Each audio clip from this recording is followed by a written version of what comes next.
subject 1 month before the election: illegal immigration. Let's react to and unpack Kamala Harris' policies in her own words, and I'll tap back in after the intro.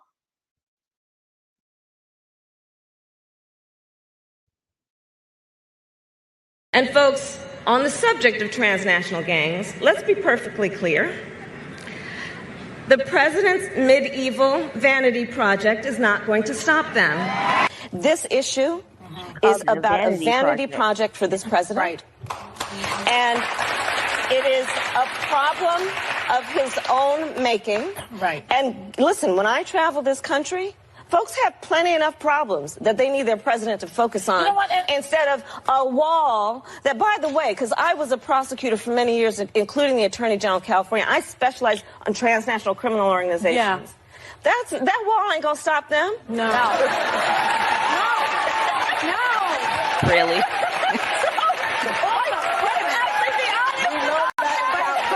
Now she switched policy. Yeah, I am radical. We Now need to she's get for the radical law. about what we are doing and Right. take it seriously. As President of the United States, I am prepared to get rid of the filibuster to pass a Green New Deal. That's dangerous. There's no question I'm in favor of banning fracking. We have to have a buyback program, and I support a mandatory buyback program. All you Second Amendment gun folks. I believe it will totally eliminate private insurance. Let's eliminate all of that. She switched But on would you that, too. support changing the dietary guidelines? Yes. The food pyramid. What people Yes. Yes. to reduce red meat specifically. Yes, I would. How would you enforce Raise your hand if your government plan would provide coverage for undocumented immigrants. it? You see her back with her hands Where do you up? stand on defund the police? This whole movement is about rightly saying we need to take a look at these budgets. Harris asserted that ICE is perceived as the modern-day Ku Klux Klan. Are you aware that there's a perception? I see no. Are you aware that there's a that perception? puts ICE in the same category as the KKK? Is that what you're asking me? I see no parallel. I'm not finished. I see none. And yeah, I am radical. We need to get radical about Yeah, what your we're sanctuary doing. city, San Francisco, is radical. Thank you very much. That's nice.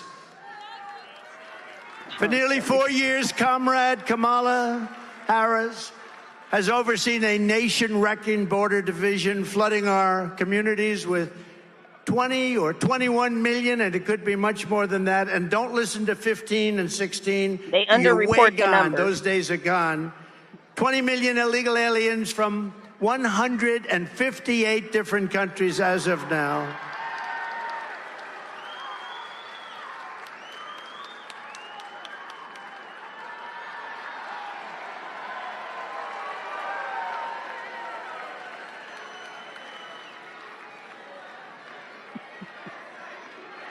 She was appointed border czar. Border czar. Border czar. Border czar. Border Even in a czar. U.S. House resolution Right. filed by a Texas congressman in March of 2023. This all starts at a White House meeting about immigration on March 24th, 2021. One of two announcements made by President Biden is assigning the handling of the border to Harris. It's not her full responsibility and job, but she's leading the effort. So is Kamala Harris the border czar of the Biden administration? Our sources are the White House, University of Houston, and Rice University. There is no question that Kamala Harris was named border czar.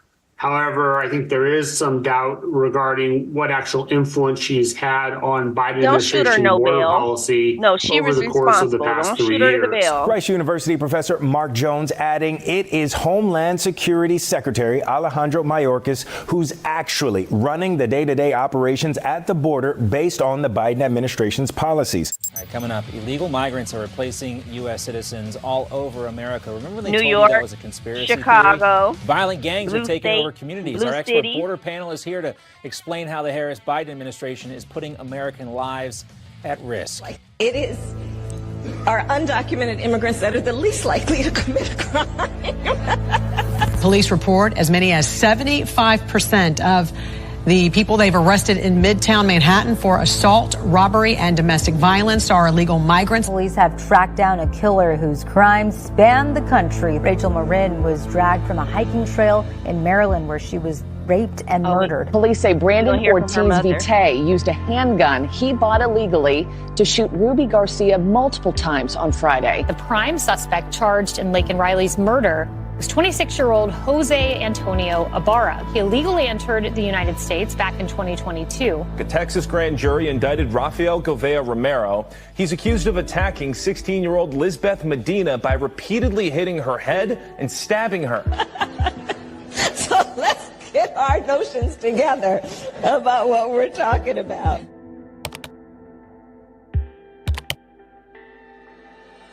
Now she wants to visit the border and do a I am photo Kamala op. Harris. My pronouns are she and her. You're considered the most liberal United States After senator. 4 years. Well, actually, the nonpartisan GovTrack has rated you as the most liberal senator. She is far left. Do you have any Bernie plans Sanders and to Elizabeth visit the border? Warren. We are going to the border. We've been to the border. You haven't been to the You border. just went Friday. And What I was haven't Friday? been to Europe. 27th? I am in favor of saying that we're not going to treat people 28th? who are undocumented 30th? cross-border as criminals. That's correct. That is correct. A lot of the signs at the rally you just held were people standing there saying, abolish ICE. Yeah. Is that a position that you agree with? We need to probably think about starting from scratch. ICE. Okay, so Kamala Harris is part of the San Francisco group, which consists of Nancy Pelosi, Gavin Newsom, which is our California governor. Nancy Pelosi was the former House Speaker. She's now retired. Or is she really? Because I'm confused because she keeps popping up in a news cycle. Kamala Harris is a part of the San Francisco group. She not only screwed up San Francisco, but they screwed up the entire state.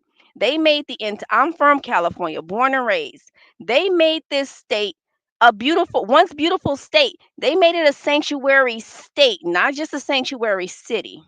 Let me explain that to you. That means when the ICE agents are made aware that a criminal illegal alien has been released from prison, all ICE say is give us a phone call and we'll be at the gates of the prison to pick them up and immediately deport them. What a sanctuary city does is they provide protections for that same person who was just released out of prison. And they tell ICE to go F themselves, and we're not letting you in our cities, let alone our state, to come in and apprehend these people. We're not going to tell you when they're released. We're not going to communicate with you at all. Which is why she labeled them as, she's saying the reason why she's comparing the ICE agents to the KKK is because she's saying that they use identity politics and identifying Hispanics and people crossing the southern border to go after them. They're using specific race to go after people, and she's comparing that to the KKK. Nobody in this country with the right state of mind thinks that the ICE agents, which are federal officers, are compared to the KKK. No, they're doing their job. But she somehow thinks that that's wrong. So you support giving universal health care, Medicare for all to people who are in this country illegally? I am opposed to any policy that would deny in our country any human being public health, period. Just say yes. Are you for defunding the police? How are you defining defund the police? It's actually wrong and backward to think that more police officers will create more safety. We need to Here's the funny part about her being a cop hater. As the ADA of San Francisco, California, you're considered to be the top cop. You as an attorney, a district attorney, you need cops and boots on the ground convict or building cases against people. And the LAPD or whoever PD, they gather up the evidence, gather the case, and present it to the district attorney. And the district attorney their office decides whether that case is prosecutable. And they'll accept or deny the case. She directly benefited from police bringing her cases that she claiming her numbers and she prosecuted. And now she flipped on them. She flipped on them. I have 1,000 pictures of her just with police in LA alone in San Francisco. And then she turned around and wanted to defund them and flip them. That's how radical this lady is. Rid of money bail. Convicted, in prison, like the Boston Marathon bomber, on death row, people who are convicted of sexual assault, they should be able to vote? I think we should have that conversation. Yes. Just say yes. I am prepared to get rid of the filibuster to pass a Green New Deal. I have always supported. Okay. So let's address her, because this is still the intro. This is just her in her own words flipping on policy. Now, when she says that she wants to end the filibuster, understand what that means. That means that she can use power to push bills through. You normally need like 51 votes to get a bill passed. In which she always claiming I was a tiebreaker. She casted like 33 votes as tiebreakers, the most in U.S. history as a vice president, because the House is so divided. So she would come in as that 51st vote to get the legislation passed, like the Inflation Reduction Act and all of these things that the Democrats have put forward, the immigration bill that she keeps speaking about. To end the filibuster, you no longer need that 51 person vote.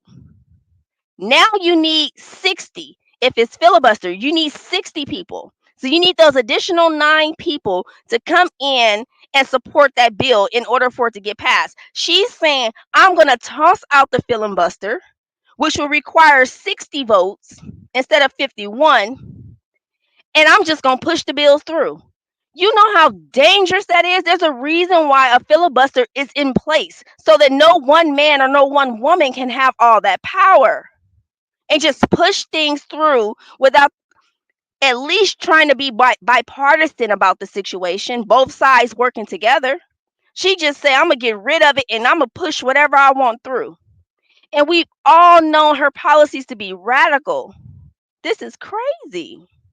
Medicare for all. I was very happy to sign on to Bernie's bill, and I give Bernie, frankly, a lot of credit. She left There's no question I'm in favor of banning fracking. Do you ban plastic straws? I think we should. Let's see. She's talking about she supports banning fracking. Now she's flipping and saying she supports fracking because Pennsylvania is a fracking state they have a fracking industry, and Pennsylvania so happened to be one of the swing states, the battleground states that she needs to pick up. If any one of these candidates win Pennsylvania, they pretty much won the election, and they get to their 270 electoral college votes, and they win the whole thing. Pennsylvania is so important. So she's flipping and saying now she supports fracking, which is a process that they use. It's basically drilling into the earth to extract the oil out of the earth. And then they barrel it up and they sell it per barrel, oil per barrel, usually somewhere around between $60 and $80. $100 is on the high end, but that's pretty much per barrel, about 60 to 80 bucks. And Pennsylvania rely on that revenue. And she's saying, no, I don't support it because there are some hazardous things that come along with drilling into the earth. So some people are against it. And now she's flipping because she needs Pennsylvania, and it's in her best interest to support fracking. Because if she says, I'm banning fracking, she just sealed her fate with Pennsylvania and lost it, and pretty much gave it to Trump, because Trump say on day one he's drilling because he wants those 60, 80, $100 barrel of oil, because that's more revenue coming into the country as a whole. And now she's flipping on it only because she needs Pennsylvania to get to that 270 and win. It's wonderful to release people, and it sounds so nice. We're releasing migrants into our country, but these are killers. These are people at the highest level of killing that cut your throat. I don't know if it's what it is, and they won't even think about it the next morning. These are convicted people for life are now in our country, and I can finally look at them and see I say, I told you so to the fake news. Told you What so. Kamala Harris has done is unforgivable. It's a crime what she did. It's got to be criminal. There's no greater act of disloyalty than to extinguish the sovereignty of your own nation, and that's what she's done. She's ruined our nation. She's ruined our nation. She's ruined our nation with these numbers right here. Let me run that back just a tad bit. It's Because got these to be numbers criminal. are There's very, no very greater important. act of disloyalty These than to numbers came extinguish out the sovereignty of your own nation, ironically. and that's what she's done. She's ruined our These nation. numbers came She's out ruined our literally. nation. These numbers right here, they came out literally. She went to the border on Friday, the 30th. These numbers came out like the 29th, Thursday, like a day before, or if I'm not mistaken, the day of that she was going down to the border. These numbers have never been released. Or not, I ain't gonna say never, but has not in a long time. And they just so happen to drop.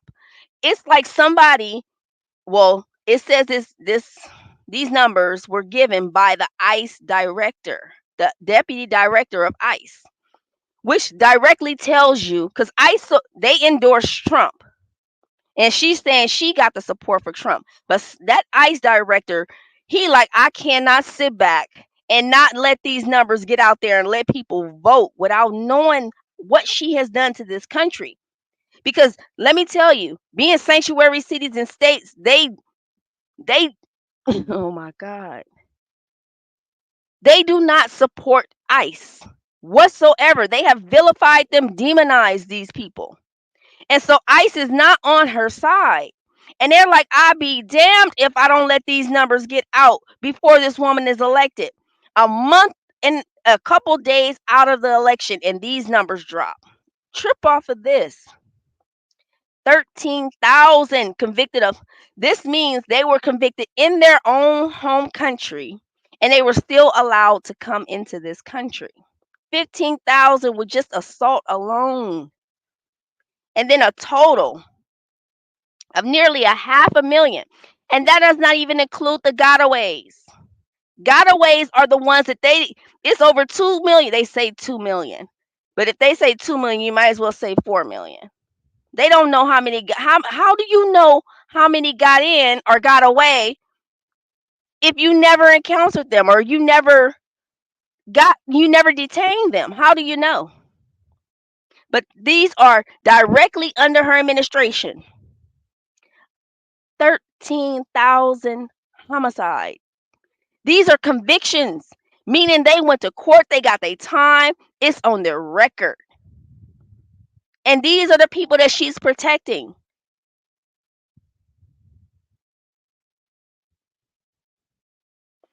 Jesus. Incarcerated for a couple of days is traumatic, much less the weeks, months, and years that we're seeing. You're traumatic.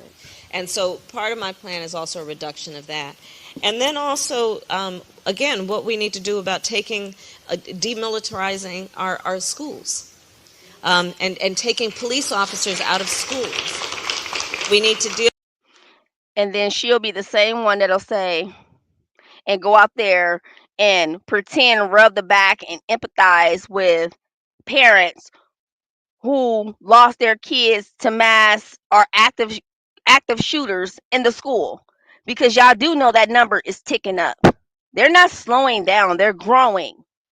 There's more and more copycats, there's more and more people who out there trying to, I guess, make a name for themselves. But she was once directly for defunding the police and taking police officers outside of the school. Do you know what could be prevented if we keep those metal detectors and those police officers at the schoolhouse? You know how many gunmen that will deter? If they know off rip, if you pull yours, it's gonna be 3 of them pointing at you. Trust and believe them. But she supported this.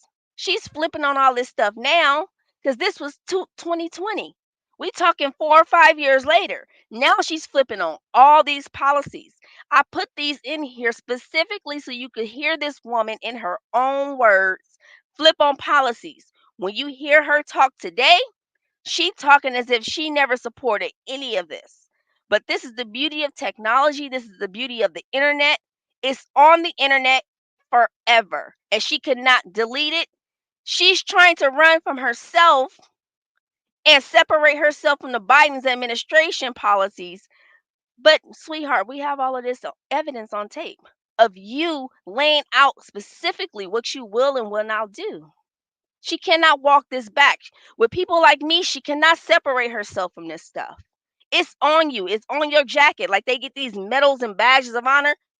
This is yours. This is yours. It might not be good for you, but this is all you, sweetheart. Deal with the reality and speak the truth about the inequities around school discipline. I'm going to keep showing these numbers because I really believe they lowballing these numbers. You might as well double them. This is all on her. She ain't even addressed these numbers. An undocumented immigrant is not a criminal. These are God's children. These aren't just throwaways. Your immigrant status, whatever it is, does not in our mind's eye designate you as a criminal. I support our sanctuary law. Abolish ICE. And we need to probably think about starting from scratch. This is her, in her own words, explaining how disturbing she wants to get rid of development all on the this stuff. border crisis. Wait until you hear this. This The is all Director her of Immigration and responsibility. Customs All her Enforcement fault. confirms that more than 13,000 illegal immigrants convicted of murder have been caught at the border and then released into the United States. Just to roam free, Letter live in here our community. tells the tale. Next I'm door John to Roberts you, in next door to Washington. You me. believe this, Sandra? Which means they are here. I didn't vote for that. This is just an unbelievable development. I'm Sandra Smith in New York. Good to be with you, John. This is America Reports. Let's get right to Bill Malugin. He's got this news for us. He's live out of Douglas, Arizona right now. And he's the one where Vice President Kamala Harris is set to visit later this afternoon. Bill, the details of this news, what do you have? Yeah, and Sandra, bear with me. We just got these numbers moments ago, but it's a jaw dropper to say the least. So to set the stage here, let me just explain what these numbers mean. ICE has something called a non-detained docket. Essentially what that is it means migrants who were encountered by DHS but are no longer in federal custody. So who's on this non-detained docket? It's illegal immigrants who were caught and released at the border, released with the court date years away. They're in immigration proceedings, combined with illegal immigrants who have already been ordered, deported from the country by a judge, but are still here roaming the country. So keep that in mind, this non-detained docket. According to a letter that the acting director of ICE just sent to Texas Congressman Tony Gonzalez, on ICE's non-detained docket, they're currently tracking 425,000 non-citizens who have been convicted of a crime. Of that number, over 13,000 non-citizens have convictions for homicide and are on the non-detained docket, meaning they're roaming the country right now. On top of that, there are another 15,811 non-citizens convicted of sexual assault who are roaming the country right now on ICE's non-detained docket. It doesn't stop there. Those are convictions. The ICE director also says there are currently just under 1,900 non-citizens on the non-detained docket who have pending homicide charges who are roaming the country, and another 4,250 non-citizens who have pending sexual assault charges who are roaming the country on the non-detained docket. A million criminals. People's eyes might be glazing over right now with all the numbers we just threw at you. Just to put it in a nutshell right here, what we've learned from the acting ICE director via this letter to Congressman Tony Gonzalez is right now there are over 13,000 illegal aliens convicted of homicide who are roaming the United States right now. There are another 15,811 illegal aliens roaming the country right now who have been convicted of sexual assault, and there are even more who are facing charges for homicide and charges for sexual assault. So this just goes to show, guys, the non-detained docket has exploded under the Biden administration to over, I believe it's 7.3 million. They're anticipating it could hit 8 million by the end of the year. But looking at the numbers on this letter folks right like here, myself there are and Trump currently and all the rest of them, over 15, 20 600,000 million. non-citizens on ICE's non-detained docket who are either convicted, or, 600,000 non-citizens on this non-detained docket who are roaming the country right now. Of that, 425,000 have already been convicted of crimes. 222,000 are pending crimes. And again, the most serious crimes we just told you about, over 13,000 convicted of homicide, over 15,000 convicted of sexual assault. And honestly, that is not a surprise to hear given these horrible headlines we keep seeing popping up in multiple parts of the country almost every day now of a horrible sexual assault or murder or another violent felony committed by an illegal alien who's often caught and released from custody. And the jaw dropper here too, guys, is all these numbers we just rattled off. And ticking up crime. Okay, Kamala's going to go to the border today, Matt. First time in 3 years, second time she's ever gone there. And I just, I said this earlier, to me, Kamala's somebody that's going to say and do anything to try to get elected on November the 5th. But I just, at this point, it feels like the worm is starting to turn a little bit. And even the media, like the New York Times yesterday, criticizing the Stephanie Ruhle Kamala interview, which wasn't an interview. It was a 3-block long foot massage that aired on MSNBC. But do voters see through this type of thing, Kamala going to the border? Let me try to break down this race very quickly. When you're in the final stretch of a campaign like we are, and of course voting is starting, it's all about whether you're on offense or defense. Donald Trump is saying the same things he said for 8 years. He's the most consistent politician I've ever seen in the history of my life. He talks about the same things he wants to make America great. Kamala Harris, all defense. Called him a racist. She's talking on the economy, where the Biden-Harris numbers are. They're at Jimmy Carter levels on the economy. I mean, this is very, very weak sauce. And the open border, which has caused this destruction of crime and just filth and garbage in all of our major cities. She's going to the border. Now, a lot of people look at that and say, oh, how smart. What he's saying. Because Chicago is another sanctuary city, much like my LA, my Los Angeles. They have screwed up another beautiful, once thriving city. Chicago had to come out about a few weeks ago. Brandon Johnson, their mayor, he had to announce that there's a 500 billion. They spent 500 billion on just in 2022 alone on migrants, trying to house them, feed them, clothe them, shelter them, all of this good stuff. Because what Greg Abbott, the governor of Texas, did was these Democratic mayors across the country that are not border states, they like to virtual signal. They like to grandstand because they're not a border state and they don't have border crisis issues like a Texas, a Arizona, or a California. They don't have those issues like that. So they'll stand there and grandstand and virtual signal. Well, if I was the governor of Texas, or if I was the governor or the mayor of Phoenix or Arizona, or if I was, you would be welcomed here and we would take care of you and we would treat you with dignity and respect. And Governor Greg Abbott said, okay, I got you. Since you want to stand there and make it seem like I'm doing such a horrible job, let's see you deal with it. So I think somewhere around 40 to 50, he busts Greg Abbott. He'll ask the migrant, the illegal migrant, he'll say, where do you want to go? And if they say New York or Chicago or whatever, he give them a one-way bus ticket to that city. They could go once they get here, they could go anywhere in the U.S. they want to. Greg Abbott, the governor of Texas, gave them all one-way trips to New York, Chicago. And then New York and Chicago mayors want to stand there. No, can we get advance warning? Greg Abbott, like when they show up at my U.S.-Mexico border, I don't get a fair warning. I got to deal with this all day, every day. But since you want to sit there and act like I'm doing such a horrible job and I'm inhumanely treating these people, let's see you deal with it. Do you know Texas was so frustrated because the illegal immigration period is a federal government responsibility. They provide the budget for it, they provide the laws and everything, the rules that governs how people get into this country. That's federal, not state. Greg Abbott has been asking for resources, just like Eric Adams in New York was asking for resources. Help us out, give us some funding. We're going broke here. We're paying our own money for this stuff, our own tax money that we collect. The federal government, Joe Biden and Kamala Harris, have ignored them all 4 years.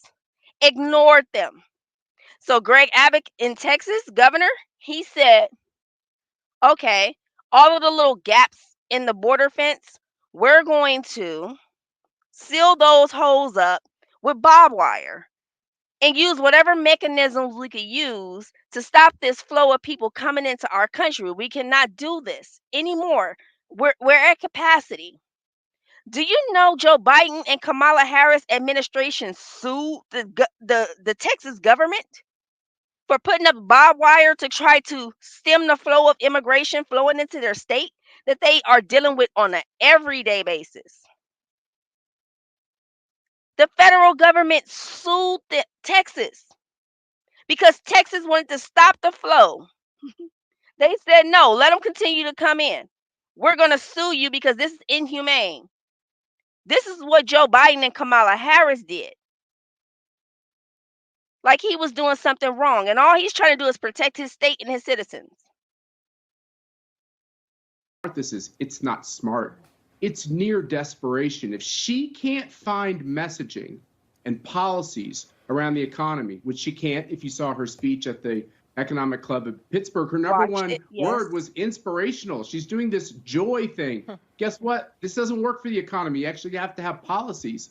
And on the border, she has nothing to offer but more racialism around immigration, which even people who are Hispanic are exhausted of hearing. So she's on defense, we're on offense, the polls are tight, but we're on a message that will mean that more and more of these undecided voters are coming our way. Trump's going to win the race. Yeah, Rick, I would think anybody who lives, near the border. So if you're Arizona, you're Texas, you're California, me, been seeing this for if Kamala Harris really wanted to secure the border, she would have called the Border Patrol chief and made a plan. I've never had one conversation with the president or the vice president for that matter. And so I was the chief of the Border Patrol. I commanded 21,000 people. That's a problem. Think about how backwards all of this is. In his own words. The border czar brings 500,000 criminals into the country and thinks it's mean to deport them. She thinks it's cruel to deport criminals. She's actually promising mass amnesty instead of mass deportations, when the majority of the country wants mass deportations. Everyone in America knows better. She's trying to make the case that, she has been tough on the border as a prosecutor in California. What do you make of that? What do you make of that? It's lies. What do you make of Democrats trying to argue that they are tough on the border? It's political rhetoric that's an absolute lie. The Border Patrol is calling Kamala's visit tonight nothing more than a check the box and slap in the face to the American public. They're asking, where's she been? Kamala went to Europe before she went to the border. She deserted the people of Arizona. If the election was held today, Kamala Harris would lose Arizona. The last 3 polls out of Arizona, Donald Trump's beating her soundly. She knowingly put Americans' lives in danger for political power. Yes. Mass migration would lead to mass amnesty, which would lead to a massive amount of new Democrat voters and congressional power. And booyah, that's what they do it for. If you've ever questioned why the Democrats are for open borders, it's that very, very small little fact that they try to hide. When you have a new voting base that are pretty much guaranteed to lean left and vote blue Democrat. That's why they allow the influx in here, because most of us American citizens are waking up. And so they're losing voting registration for Democrats, 90 going north, whether they switch into independent or they're going full red, conservative Republican. You see that in Tulsi Gabbard, the former Congresswoman of Hawaii. She was a Democrat. She is now a part of the Trump campaign, and she's running around the country campaigning for Trump. Robert Kennedy Jr., he was an independent, but he once belonged to the Democratic Party until they kicked him out and turned their back on him. And then he went red Republican. Well, not necessarily red Republican, but he's a part of Trump's team now. This is what they do. This is what they do. They need to pick up. Okay, so people think that US presidential elections are won by individual votes. Let's say we got about 350 million people that live in this country that they are able to count. Let's say you bust that down and you give 180 to this person and one something to the next person. Whoever got the 180 wins. That's not how it goes. It is based on how many delegates you pick up. If you've ever seen an electoral college map, you need to get to 270 votes in order to win. You have to pick up those delegates. You have to, like, say for instance, I was talking about Pennsylvania and how she needs PA to win the election, and now she's flipping on fracking. Pennsylvania has 19 delegates. The more people you have in your state, you have more delegates. You have more a representation in the House. And they pick up more congressional seats, which is what he's talking about. They pick up more congressional seats, which means they can control the House and get bills passed, laws passed. They can control possibly the Senate, and they can control if they're in the White House. That means they got all three of them, and anything goes for them. That's why she's talking about getting rid of the filibuster and all of this other stuff. This is dangerous rhetoric. You're willing to blow up this country, implode this country, flood this country with mass illegal immigrations so that you can have voting power. That is amazing. And they doing it right in our faces. And people are like, okay, give me another. I'll take another. Do you not understand when you're being replaced? These people are deliberately replacing you in your face, and y'all voting for them like, okay. They need more congressional seats. That'll ensure that they can keep the next Trump, because Trump can't, if he win, he can't run again. But they're afraid of another up and coming Trump busting out the gates, and they got to contend with that monster. Do y'all know they've been trying since 2016 to get rid of Trump? 2016 and ain't nothing worked. Absolutely nothing, including the 34 criminal convictions. Nothing has worked. Two assassination attempts. Nothing has worked. And we what? Less than a month out? A month and 4 days? And they still can't stop them, and they scrambling. And these report numbers came out.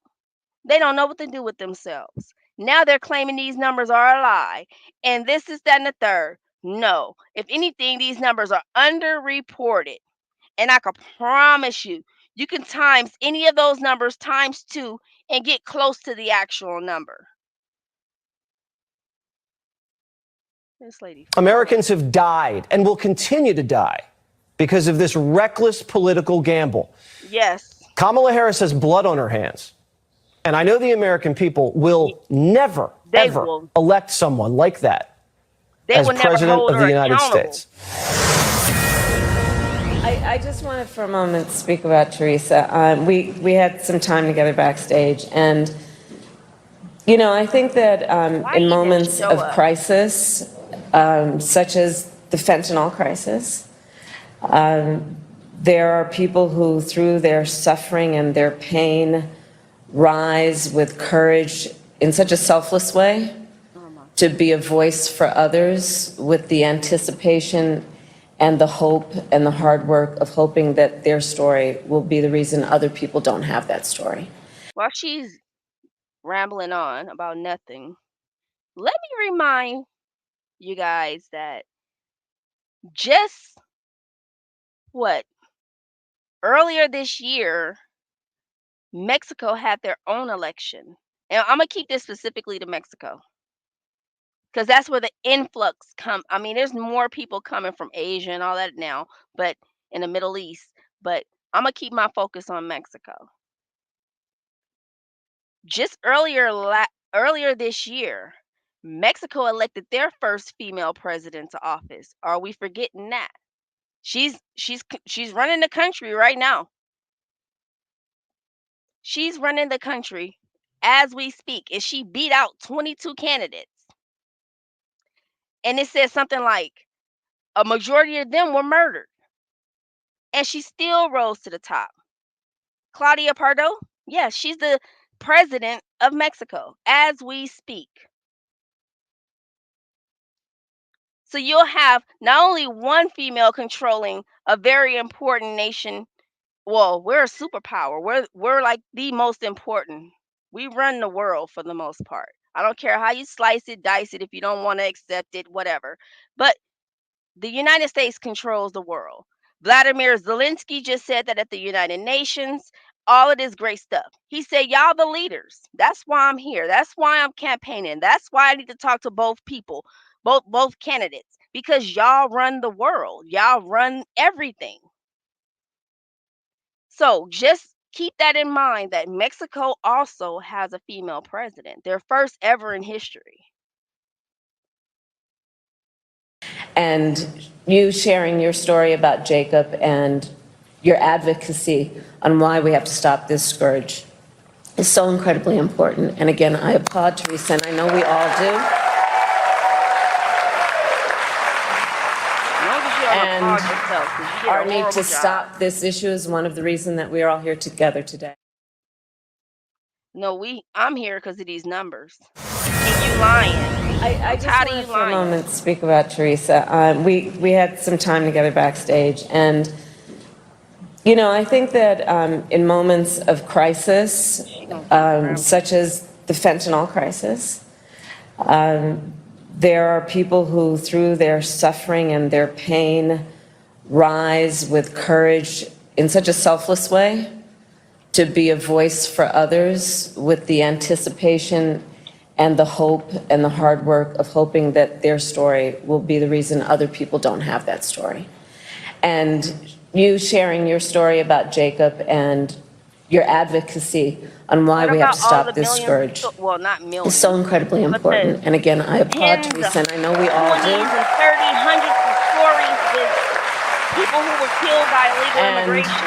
Our need to stop this issue is one of the reasons that we are all here together today. I also want to thank the extraordinary elected officials who are here. Senator Mark Kelly came with me. You want to bring up fentanyl. He and his extraordinary wife, Gabby Giffords, traveled with me from Washington, D.C. to be here, and Senator Kelly has been talking with me. How long I've been paying attention to this stuff. I remember back, I can't remember the year. I want to say like 09-ish, somewhere around there. Gabby Giffords, I believe, yeah, she's in Arizona. And she's a congresswoman in Arizona. And this is around the time Obama's administration, he just came in the doors and they were fighting for LGBT rights and their right to get married. And people didn't want to officiate their ceremonies or bake their wedding cakes and things like that, right? So, Gabby Giffords, this lady on the congressional steps was shot in her freaking head. Shot in her head. I will never forget that.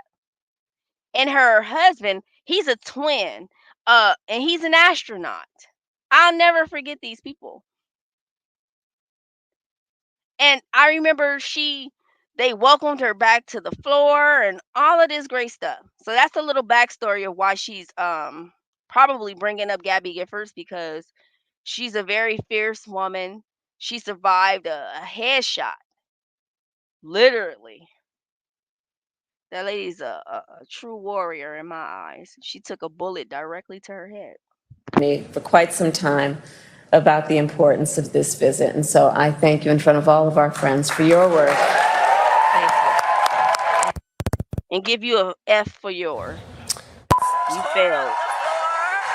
She is, one of, I'm going to talk a bit about it in a minute, but some of the work that. Because Joe Biden said on The View, when he went there with Whoopi Goldberg and told her that there was not one job that he could do that you couldn't do, and that he delegated direct presidential responsibilities to you, which means you can't say, oh, I was the vice president. This was not my direct administration, so I'm not at fault for none of this. No, we all know Joe been in a mental decline since he pretty much took office. Somebody used this analogy, and I thought it was so right on point. Imagine the pilot and the co-pilot flying the plane. Joe Biden is the pilot. Joe Biden fall asleep at the wheel. Kamala has to take over in the cockpit. She has to fly the plane, otherwise that sucker's gonna crash, right? But she's making it seem like she was never flying the plane. No, sweetheart, you were flying the plane. Do y'all understand the 25th Amendment? If a president is disabled, impeached, Lord forbid if they die, or anything tragedy or traumatic happens to them, the 25th Amendment is invoked, and the vice president steps up and takes responsibility of the country. The next person in line is the Secretary of State or the House Speaker.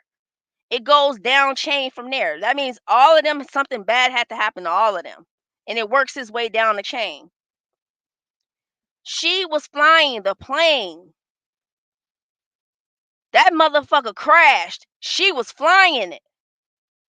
Lots of casualties. She was flying it, and nobody wants to hold this lady accountable. She failed her way to the freaking top.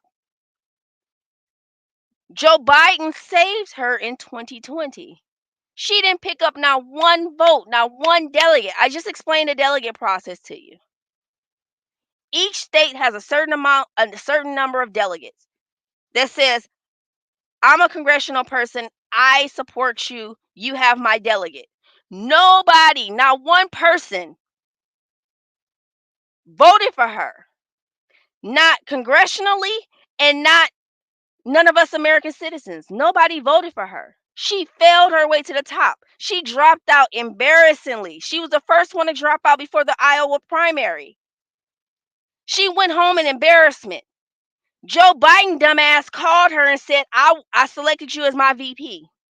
Because he went on the Breakfast Club and they told him, if you don't get a black woman, we ain't voting for you. If you ain't, how you gonna not vote for me and you ain't black? Or how you gonna vote if you don't vote for me, you ain't black? All this good stuff, right? So he knew, I gotta go in and get a black woman, and because they need 90% of the black votes in order to win. Democrats have never won without that big support from the black community, and they're losing that support. This lady right here, oh my God. And we've literally allowed her to fail her way to the top. She failed her way into the vice presidential pick. Joe Biden dropped out and she failed her way to the top of the ticket. Do y'all not understand this is the most powerful position in the world? Did I not just explain that we run the world? Y'all giving this lady the keys to the world. The world. Give me a break. That I have done in my career as Attorney General, and watching her do and this is what another thing that I'm sorry about pausing, but this is what irritates me about this lady. She's been the vice president for 4 years almost. We 1 month out of 4 years. So I give her the full 4 years.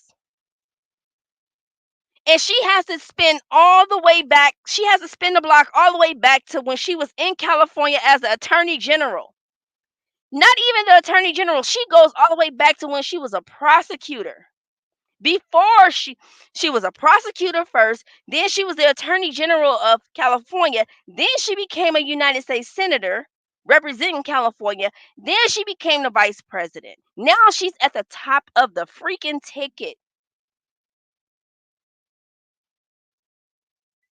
The work that she has done as Attorney General really does emphasize the importance of having the right leader at the right time in the right place. And that's who she is. Mayor Hewish, I thank you for the warm welcome. We've spent some time together. You've shared with me the needs of your community. You know what's popping and up I in the thank world? you for your leadership as well. Israel And to going at it all with the elected Iran. and community leaders here today, thank you for taking the time out of your busy lives to be here this afternoon. Before I begin, I do want to say a few words about Hurricane Helene. I spoke this morning with our FEMA administrator, Chris Well, and President Biden and I, of course, will continue to monitor the situation closely. We have mobilized more than 1,500 federal personnel to support those communities that have been impacted. We have food, water, and generators that are ready for deployment. And what are you doing? we are working to restore power for millions of people who currently are experiencing outages. And I just want to stress for the press that is here, to those who are watching, the storm continues to be dangerous and deadly. And lives have been lost, and the risk of flooding still remains high. So I continue to urge everyone to please continue to follow guidance from your local officials until we get past this moment. So thank you all. And now I'll speak about, in particular, the people who are here today and why we are gathered here together today. So Arizona, I think you all know, and this is why you are here, there are consequential issues at stake in this election. And one is the security of our border. The United States is a sovereign nation. With that amount of convicted felons coming in Here today and why we are gathered here together today. So Arizona, I think you all know, and this is why you are here, there are consequential issues at stake in this election. I really would. And one is the security of our border. The United States is a sovereign nation. And I believe we have a duty to set rules at our border and to enforce them. And I take that responsibility very seriously. We are also a nation of immigrants. The United States has been enriched by generations of people who have come from every corner of the world to contribute to our country and to become part of the American story. And so we must reform our immigration system to ensure that it works in an orderly way, that it is humane, and that it makes our country stronger. Nobody's saying inhumanely back people up and do inhumane things to them. So I've just come from visiting the border and the port of entry in Douglas. I spoke with dedicated agents from Border Patrol and Customs officers who every day see the overflow of commercial traffic through the port. These men and women who work there and at other places along our southern border help keep our nation secure. And they need more resources to do their jobs, which is why we have and are in the process of investing $500 million to modernize and expand the port of entry here in Douglas. Okay, Heifer, because she's talking about expanding the port of entry. They don't need a port of entry, sweetheart, when they can just walk over an open field and cross right into the country. Why would they go to a port of entry? Let me explain something. When Trump was in office, he built about 270 something miles of wall. Trump had to, because the Democrats would not help him to pass legislation to get new funding to build the border wall. So he had to run around and take money from other programs, other wasted programs, and basically build a pot of money in order to build the wall. And he successfully built about 570 something miles of that wall. And he was on pace to build another 200 miles of that wall. He had the metals, he had all the material, he had the workers, he had everything. But day one, January 21st of 2021, when Joe Biden and Kamala Harris took office, day one, they started basically walking back all of Trump's executive orders. Notice I said executive orders. They walked back all of Trump's executive orders that secured the border. The Remain in Mexico policy. If you're seeking amnesty, you can apply for amnesty, but you're gonna remain in Mexico while you're applying for it. You're not gonna just come in here and get some return papers and get lost in the system and never come back. They literally, day one, terminated all of Trump executive orders to monitor the border. They got rid of everything and blew the gates wide open for the country. And what you think happened when they blew the gates open are basically virtual signal to all the illegal immigrants in other countries. Oh, it's okay for you to come now. You're welcome now. You don't think they're gonna flow in here? Because they are, and they did. And she ignored the problem for 4 years. And now 39 days out from an election. No, 34 days out from election, and you gonna go and visit the border? Sweetheart, you could have packed it up and stayed home. There's no need for you to go down there. The damage is already done. Somebody compared her to an arsonist returning to the scene of the crime to watch the fire. That's basically what she's doing. That's her problem on the border that she directly ignored. Them gates blew open, and 10 to 20 million people are in this country, in addition to the people that came in long before. Because are we forgetting that President Barack Obama was dubbed the border president? He was the deporter in chief. Obama deported more people than any president in U.S. history, aka, which is how he got the deporter in chief. Trump started deporting them. They called him a racist. And now she's standing there acting like it's all good. Nothing happened. All the people that come in and across this border are good, upstanding people who just want to work and make a good living and provide a good life for them and their kids. That's not always the case. And they crossing fields. And why last December I helped raise the rate of overtime pay for border agents, and also why I strongly supported the comprehensive border security bill. Written last year, as you know, by a bipartisan group of senators, including one of the most conservative members of the United States Congress. That bill would have hired 1,500 more sweetheart, that bill had a cap.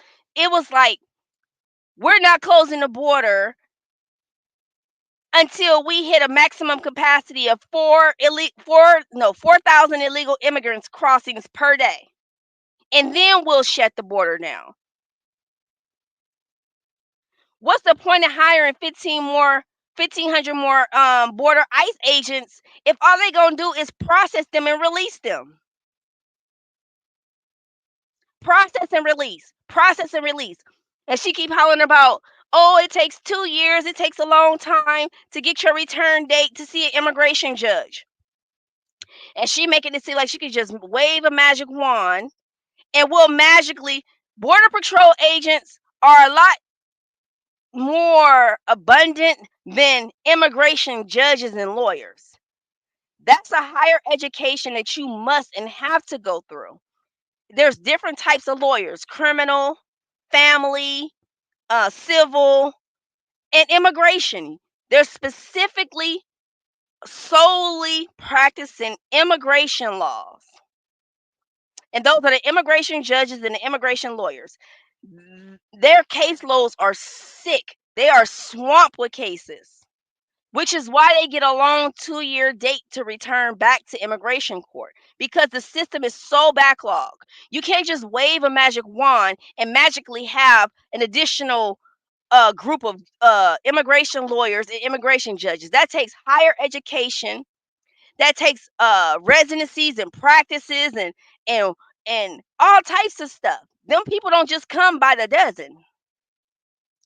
Like I said, it's a lot easier to hire a border agent than it is to get more immigration lawyers and judges. And she making it seem like they just gonna pop up like that. Unless we have an influx of unemployed immigration lawyers and judges, I don't see that happening. Agents and officers.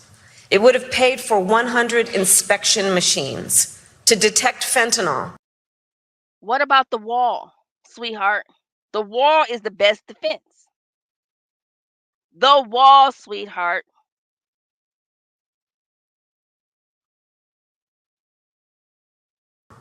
That is killing tens of thousands of Americans every year. Fentanyl. It would have allowed us to more. We just seen the numbers. And sadly enough, illegal immigrants are too. Those are capturing numbers of crimes they committed back in their country.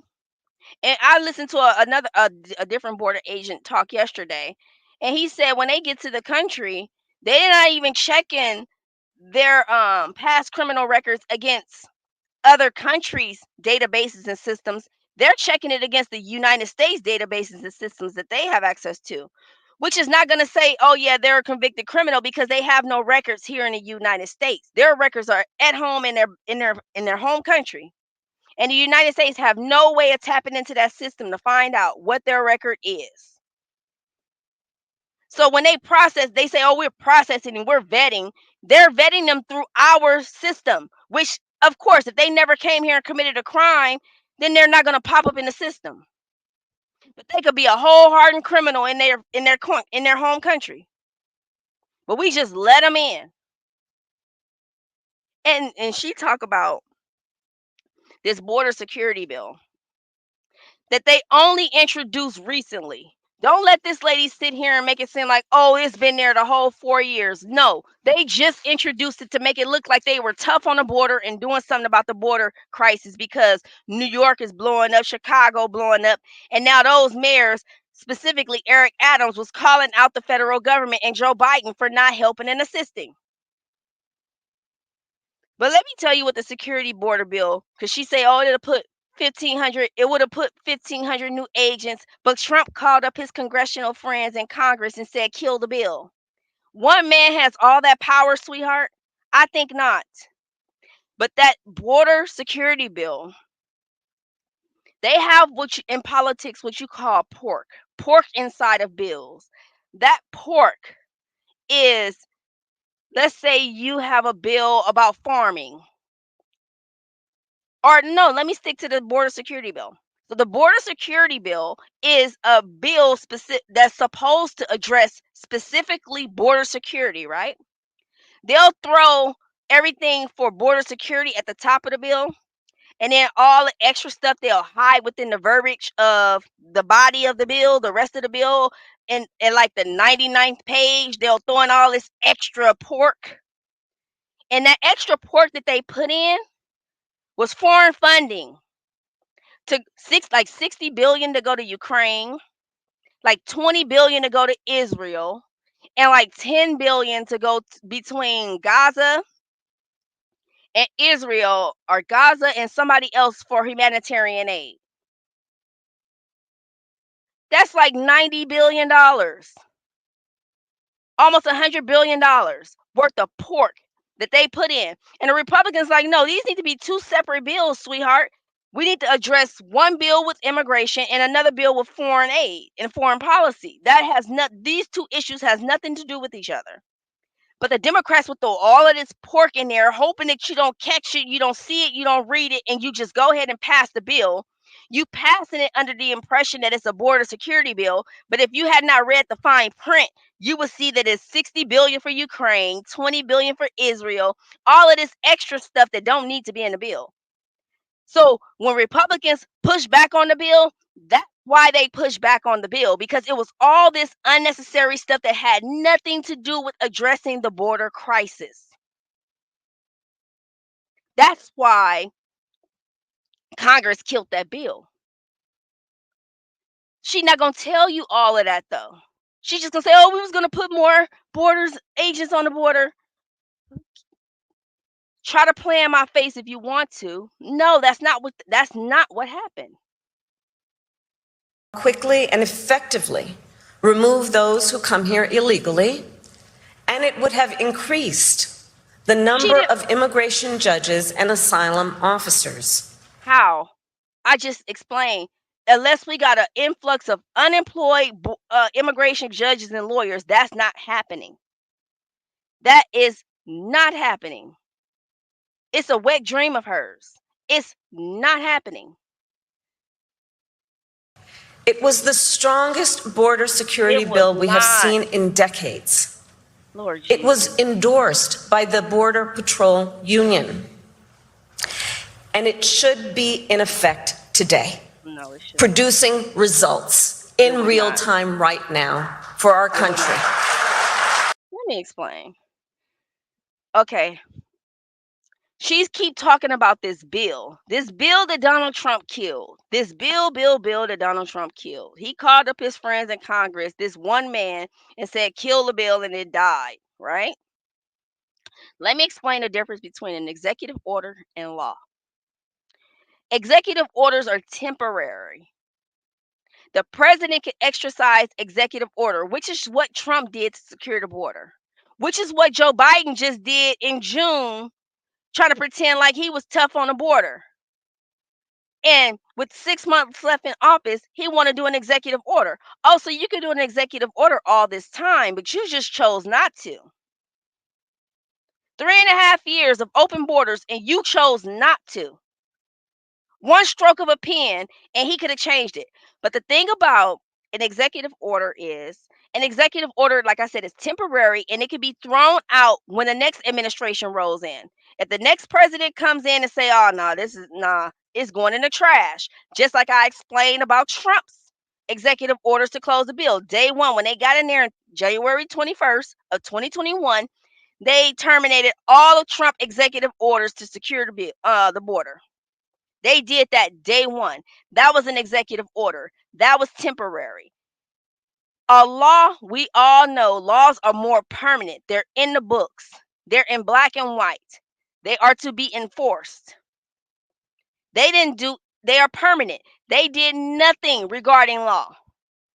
And like I said, it wasn't until June of this year where Biden administered an executive order to gain some control on the border. But at this point, it's too late. That clip I keep showing y'all about the numbers of the convicted criminals that they let in this country, that had already been done. The damage is already done. They're already here. And now you want to do an executive order like you're tough on the border because they knew that was going to be they realized it was going to be a very important topic in the election right next to the economy and inflation. They knew those were two topics that they had to address.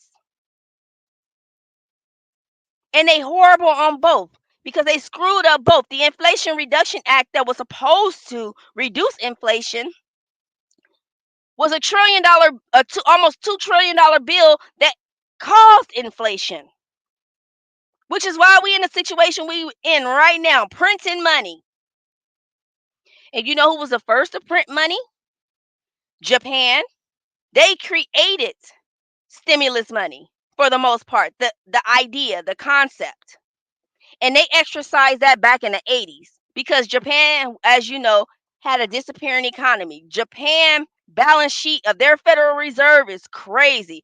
All the businesses that go bust in Japan, the Federal Reserve just absorb it and put it on their books because most of those companies are too big to fail. But because Japan was going through their own financial crisis, they start printing money and they haven't stopped printing since. In 2008, when the bubble burst, the financial crisis bubble burst, the mortgage crisis, when that burst and the economy went into a recession in 2008, I never forget. Obama was running against John McCain, and they both suspended their campaigns, their tours around the country to go to Capitol Hill to address the looming recession because the bubble had just popped. Henry Paulson and all them, the secretary, they had already made the phone call to Europe. Europe said, "We not taking y'all bad debt," and they knew it was over. By 8 a.m. Monday, oh, you seen Lehman Brothers crashing and everything else falling around it. That was the first time when I was about to say Joe Biden, when John McCain and Obama suspended their campaigns, they both went to Capitol Hill to be a part of the discussion because they were generating a $800 billion stimulus package under George W. Bush because Bush was still in office. He hadn't left yet. They were campaigning. Bush was still in office. So they were about to draw up this big, big bill that they had never drawn up before in U.S. history. And if I'm not mistaken, if my memory serves me correctly, George W. Bush spent about, let's say, about 400,000. Basically, they busted down. Let's just say George W. Bush spent 400 million, and when Obama assumed office, he got the other 400 million. And that's when you had to occupy Wall Street and the bailout of the banks, and everybody was living and pissed off back then, occupying libraries and city halls and doing all this other stuff because they bailed out the banks. That was the first. What I'm saying. Long story less long. The 2008 financial crisis was the first time we started printing money like crazy. That $800 billion bill started it all. Next thing you know, we were north of $1 trillion deficit, and it's been running up since then. And now we somewhere around $35-38 trillion in debt that we cannot pay off. America only pays the interest every year. Which, when I last checked, it was like $550 billion a year that they have to pay, and they have to pay that like clockwork. If America does not pay that $500 and some billion dollars, and it goes up when the interest rate goes up, so American government don't want the interest rate high either because their bills are affected too. They pay that $500 and something billion a year, and as long as they consistently make that payment, they're still good on their debt. The minute the United States don't pay that, they default on their debt, and our credit rating as a country drops. And it's all downhill from there.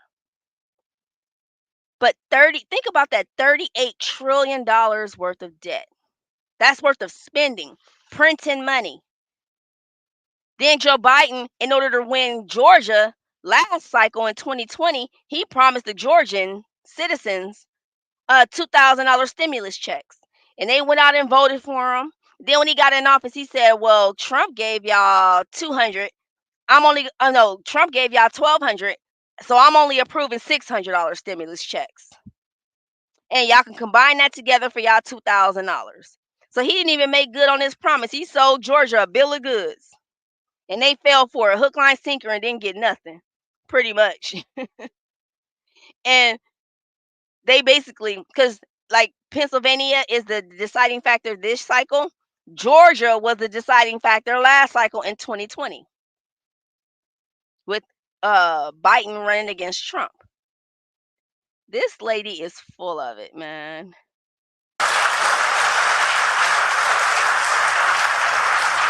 But Donald Trump tanked it. Why he picked up the phone and called some friends in Congress and said, stop the bill. Because you see, he prefers to run on a problem instead of fixing a problem. As it has $60 billion to Ukraine. And the American people deserve a president who cares more about border security than playing political games and their personal political future. Really? What game are you playing right now? And so even though Donald Trump tried to sabotage the border security bill, it is my pledge to you that as President of the United States, I will bring it back up and proudly sign it into law. Which means she's going to give more money to Ukraine, more money to Israel, all that good stuff. They always talk about comprehensive immigration reform. The Democrats called to pass the U.S. Citizenship Act. That's a progressive amnesty bill that would give automatic citizenship and social security numbers to millions of illegal immigrants. That's what the Democrats trying to do. But it all goes back to those congressional seats and the delegates that they pick up. It's a political game that they plan. It is amazing. And not everybody's paying attention to it. They letting her pull the wool over their eyes, and that's what's making it so frustrating for folks like myself who pay attention to this stuff ad nauseum, and for her to sit here and play in our faces, that shit is insulting. Border security is not a new issue to me. I was Attorney General of a border state for 2 terms. Borders are for 4 years. I saw the violence and chaos. I was just about to pause it. Can I remind you that every political office that she has held has been from California? I was born and raised in California. This is a border state. It ain't just Los Angeles or San Francisco. The whole state is a sanctuary state.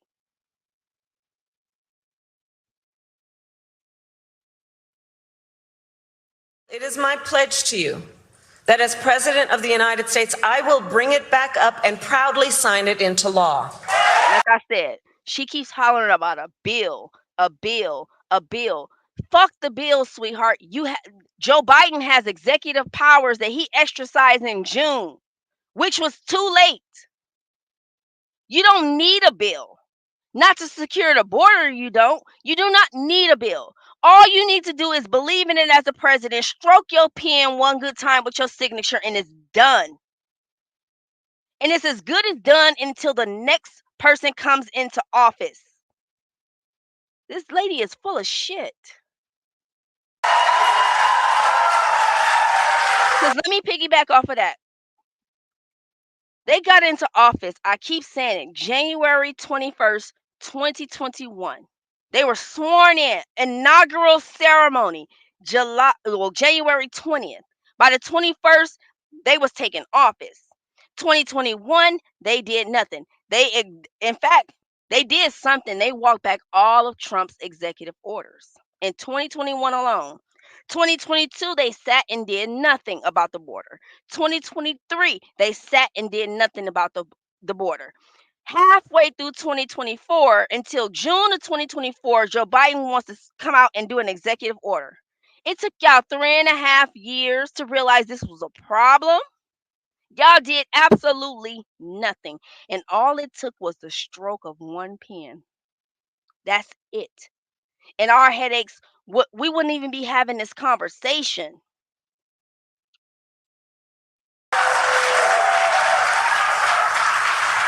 And they just clapping. And let me say, the issue of border security is not a new issue to me. I was Attorney General of a border state for 2 terms. I saw the violence and chaos that transnational criminal organizations cause, and the heartbreak and loss from. Notice that she keeps having to spin the block on her district attorney days, because as Attorney General, you're not doing all that. Her district attorney days. She has to go all the way back. That's about 10, 15 years. Sweetheart, you're the current vice president, Madam Vice President. I've never called her that. She is the current vice president, has been for 4 years. And she got to go all the way back to her days of a ADA in California. Make it make sense. She's not even bringing up her United States Senator position. And the bills, she was a tiebreaker of 33 bills, including the Inflation Reduction Act, which is why we in the situation we in now with inflation. She was a tiebreaker on that. She brags about it until it's no longer useful for her. She broke the tie. She's the reason for that bill that directly caused inflation. The spread of their illicit drugs. I walked through tunnels that traffickers use to smuggle contraband into the United States. I've seen tunnels with walls as smooth as the walls of your... You know how far back tunnels go? And I'm not saying that they don't even have tunnels. But I was watching Anderson Cooper on CNN climb through tunnels 15 years ago, sweetheart. Why go through a tunnel when you go through a legal port of entry? Because what she's probably, what she talked about in one of her, when she talked about immigration was most of them come through the legal ports of entry, but there's not enough border security agents to check all of the vehicles coming through. So they miss a lot of the vehicles. So a lot of the drugs get through from that point. Trucks, semis, all types of stuff, right? They can't thoroughly check all of those vehicles. Living room, complete with lighting and air conditioning, making very clear that it is about an enterprise that is making a whole lot of money. They've made more money in the trafficking of guns, drugs, and human beings than they have ever. And my knowledge on how they work comes from the fact that I have prosecuted transnational criminal organizations who traffic in guns, drugs, and human beings. My team and I broke up a heroin trafficking ring in the Bay Area with ties to Mexican cartels. We took down a gang working with the Sinaloa cartel to traffic methamphetamine into the United States. We seized millions of dollars worth of cocaine from the Guadalajara cartel and broke up a drug trafficking operation, including pill mills and so-called recovery centers that were pushing opioids with deadly results. This was 10, 15 years ago. As Attorney General of California, exactly. It was 10 years ago that I brought a bipartisan group of American attorneys general 10, 15 years ago. And led that group to travel to Mexico City to meet with Mexican attorneys general to address this issue, and in particular to increase intelligence sharing on gang activity, all of which allowed us to prosecute more human traffickers. And I started, as Attorney General, the first comprehensive report in the state of California analyzing transnational criminal organizations and the threats they pose to public safety and to the economy. So stopping transnational criminal organizations and strengthening our border is not new to me, and it is a long-standing priority of mine. I have done that work, and I will continue to treat it as a priority when I am elected President of the United States. We doomed. She's gonna turn the whole country into California. And it is my pledge to you, understanding how solutions get formed, Los Angeles, that I will reach across the aisle and I will embrace common sense approaches and new technologies to get the job done.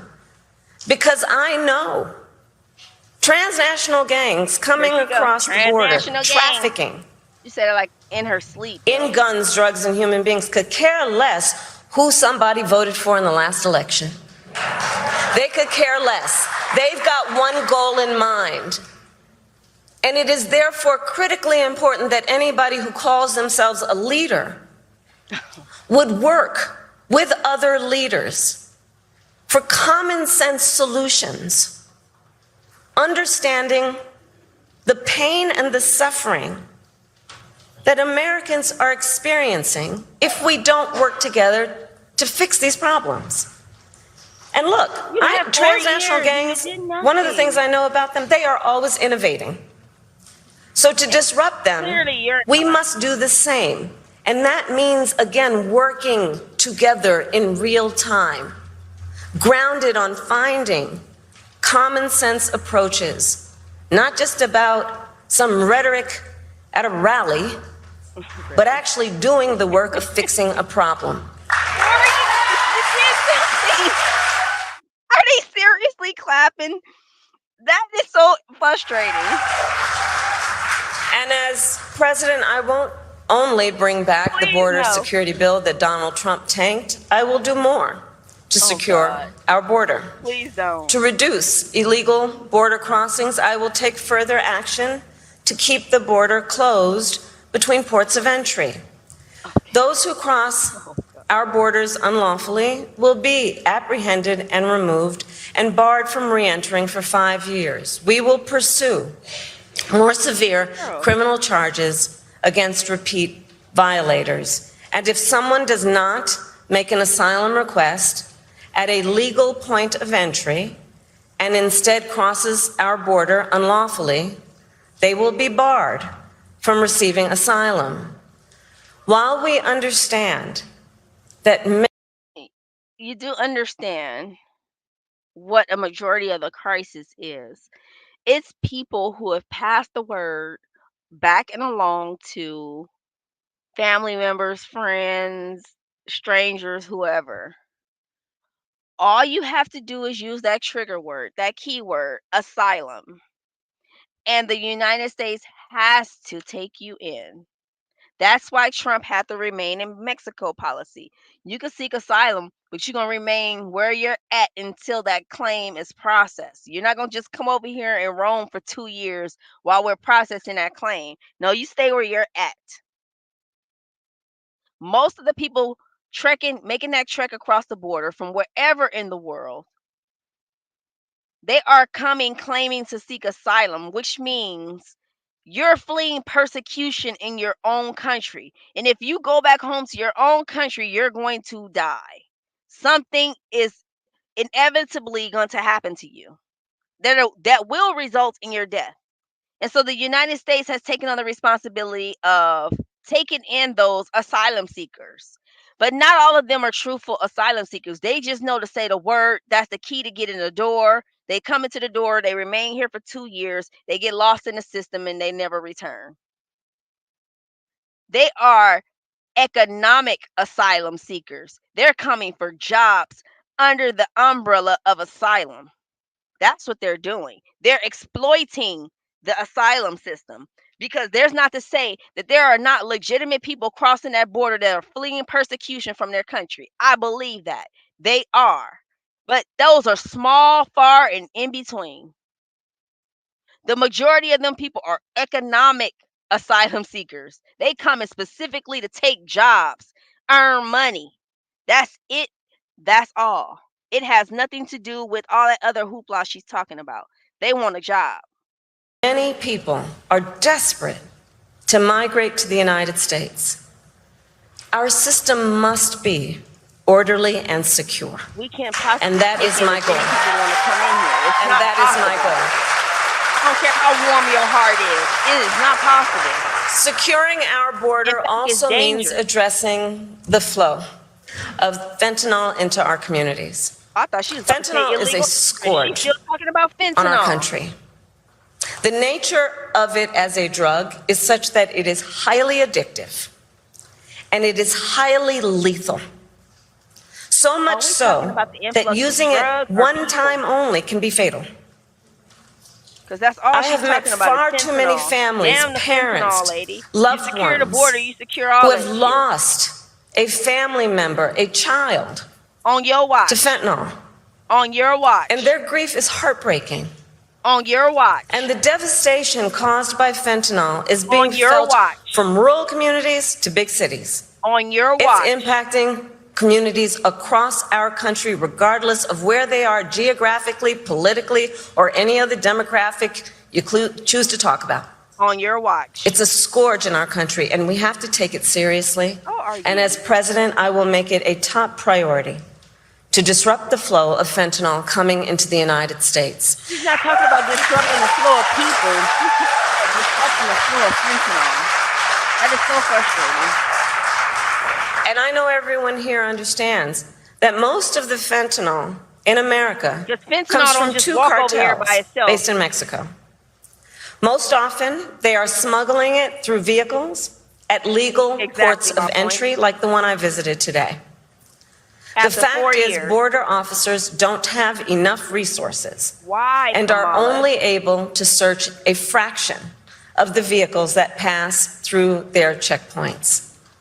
This is unacceptable. They need the resources to do their jobs. And as we could have done with that border security bill, but it's unacceptable. I will surge support to law enforcement agencies on the front lines, more personnel, more training, and more technology, including 100 new inspection systems that can detect fentanyl hidden in vehicles. And we will make sure that our ports of entry, including airports and seaports, have additional state-of-the-art technology to detect fentanyl and the chemical tools used to make it. I will also double the resources for the Department of Justice to extradite and prosecute transnational criminal organizations and the cartels. Yes. She's on drugs, yo. I will ensure that we target the entire global fentanyl supply chain because we must materially and sustainably disrupt the flow of illicit fentanyl coming into our country. My approach takes into account also that the precursor chemicals used to make fentanyl are by and large made in China and then shipped to Mexican cartels and trafficked right here into the United States. Our administration demanded that China crack down on the companies that make those chemicals. And it has started to happen. But they need to do more.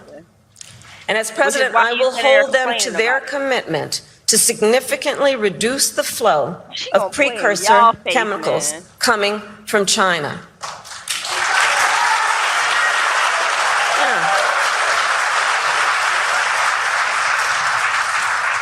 And all of this to say, we must tackle this issue from every angle.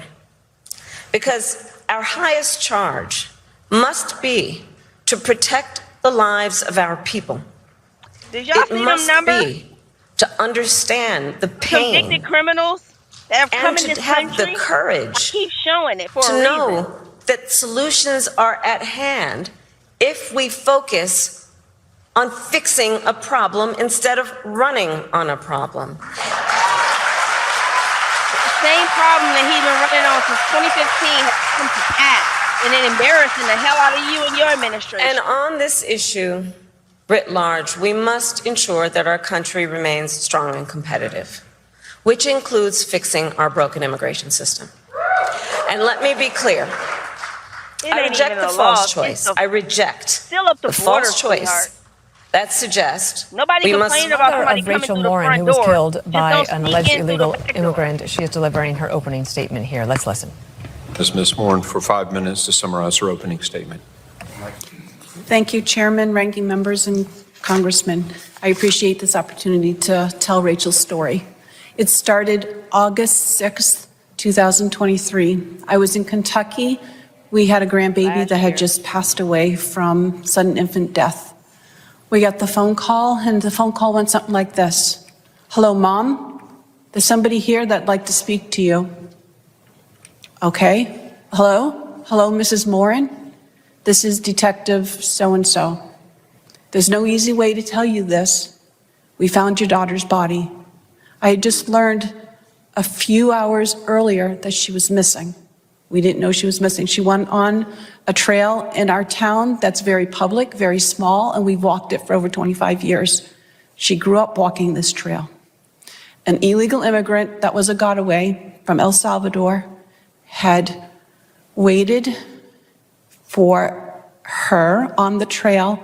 I was told that they grabbed her, dragged her through the woods, raped her, strangled her, murdered her. Same thing with Laken Riley. We were told that her body was blanketed in bruises. And I can tell you from looking at her when I went to the funeral home that it was probably the most graphic thing that I've ever seen. These murders are very horrendous. He then stuffed her into a drain pipe. So when the detective called and he said, "Mrs. Morin, we found your daughter's body," you know that she's dead. It was such a complete shock to our whole family.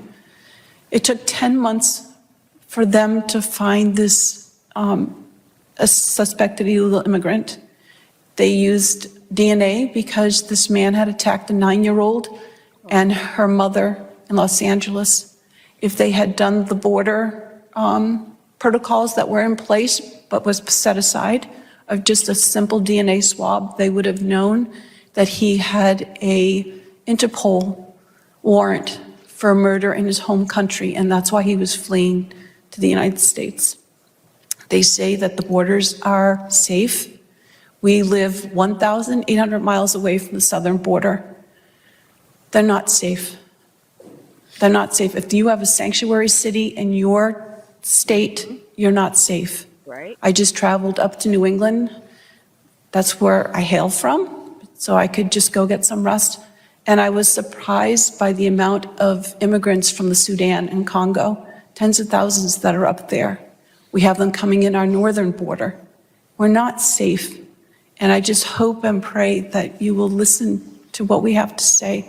I'm trying to make my statement as short as I can so I don't cry. Rachel was, when she was a little girl, she was like a little spitfire, tiny little redhead. As an adult, she was this like vibrant, vivacious, outgoing person. Everybody just loved to know her. She was so compassionate and kind. She had a stammering problem, so she understood what it was like to be made fun of as a kid. So she was very compassionate towards people. She was a mom to 5 children. She was a businesswoman. No, she liked to exercise. She's the American mom. They refused to close the border. And she's not the only one in our cities that have been murdered. There was another murder by an illegal immigrant from El Salvador that happened a year before. And that person was just pleaded guilty to 4 murders, 2 rapes, and numerous other crimes. They are bringing criminals into our country. They are allowing them into our smallest towns, and our people are dying. There is a video that we'd like to play.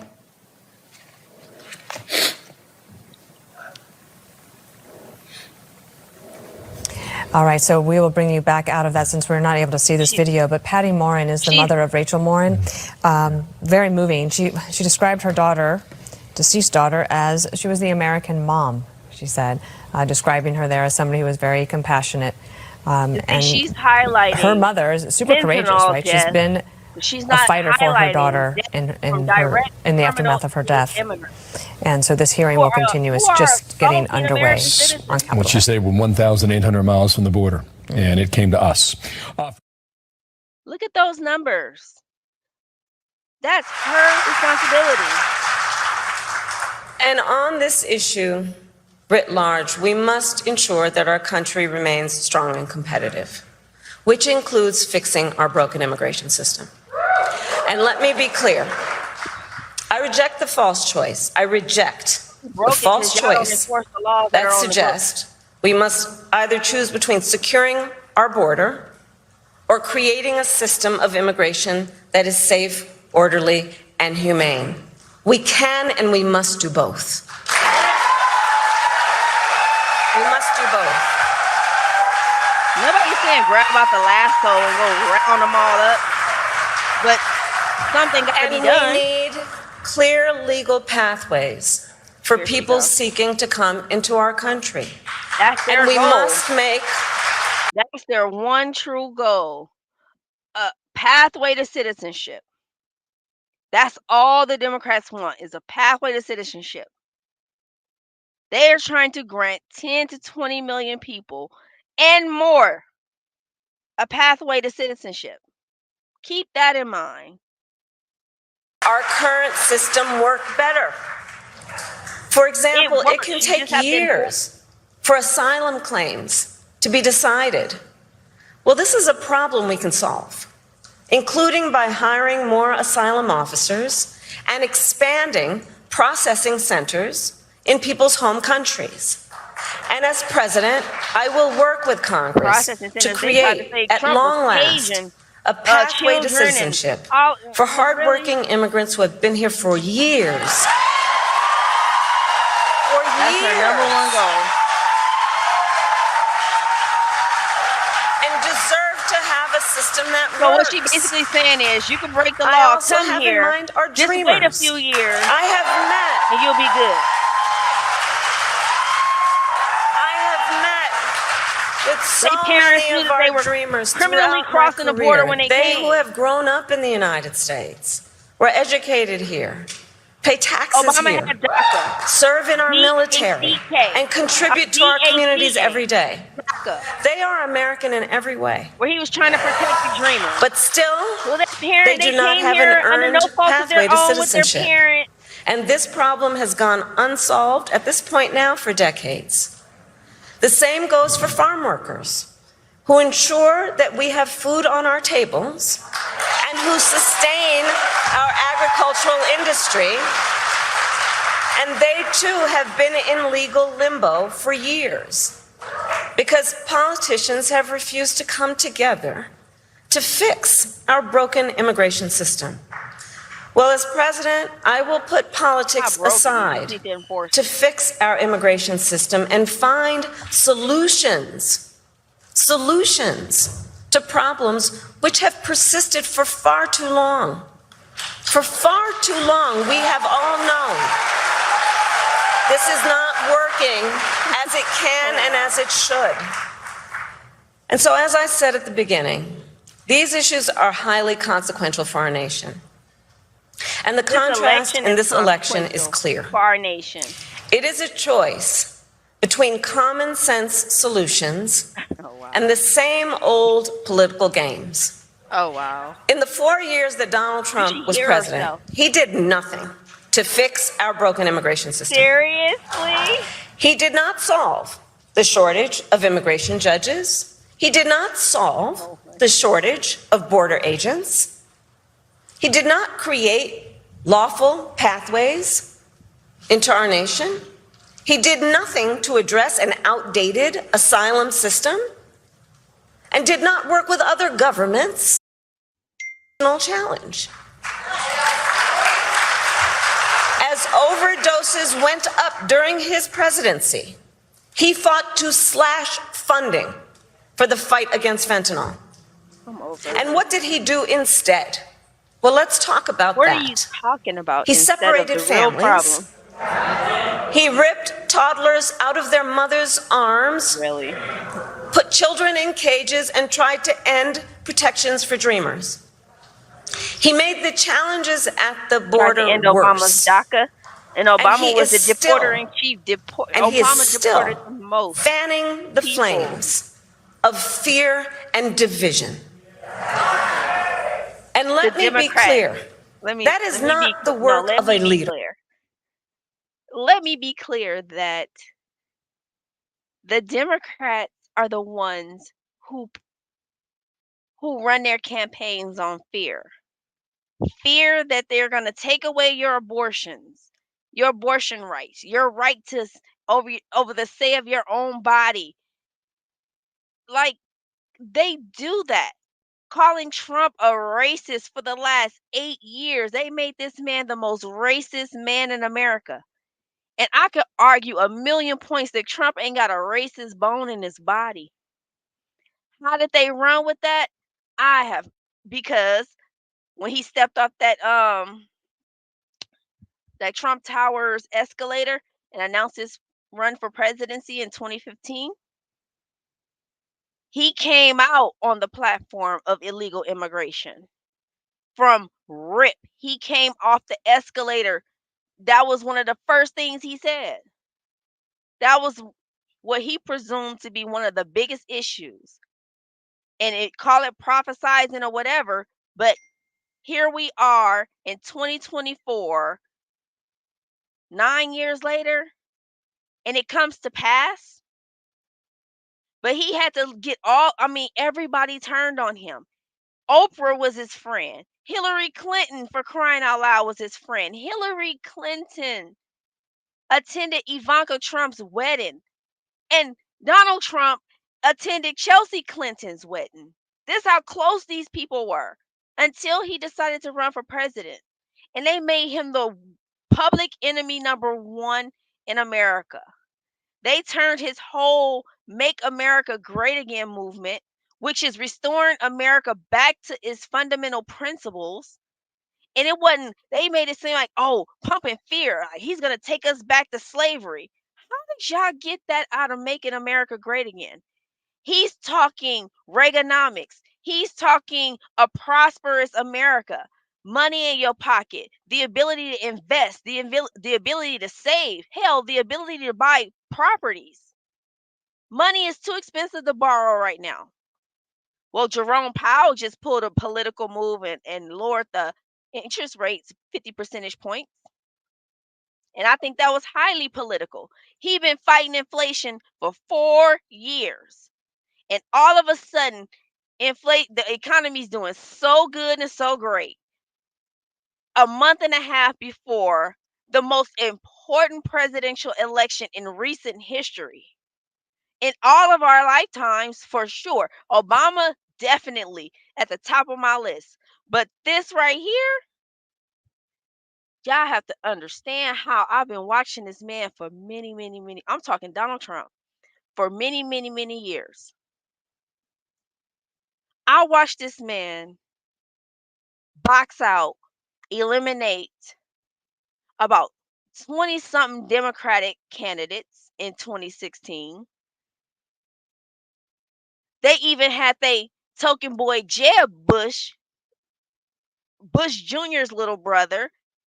They had him in the tuck waiting, thinking a Bush was going to take him down. You don't hear nothing about Bush's no more, the Bush legacy. You don't hear much about the Clinton legacy until Hillary just recently popped their ass out with the DNC, their convention, and now she's promoting a book and running around, and you can't get her off the news networks. She was so bitter when Trump defeated her in 2016. It's ridiculous. She's still bitter to this day. I hear it in every interview I watch of hers. Every time I hear her speak, even at the DNC 2 months ago, or a month ago, she was so bitter. So bitter. And remember, they used to be best friends, Donald Trump and Hillary Clinton.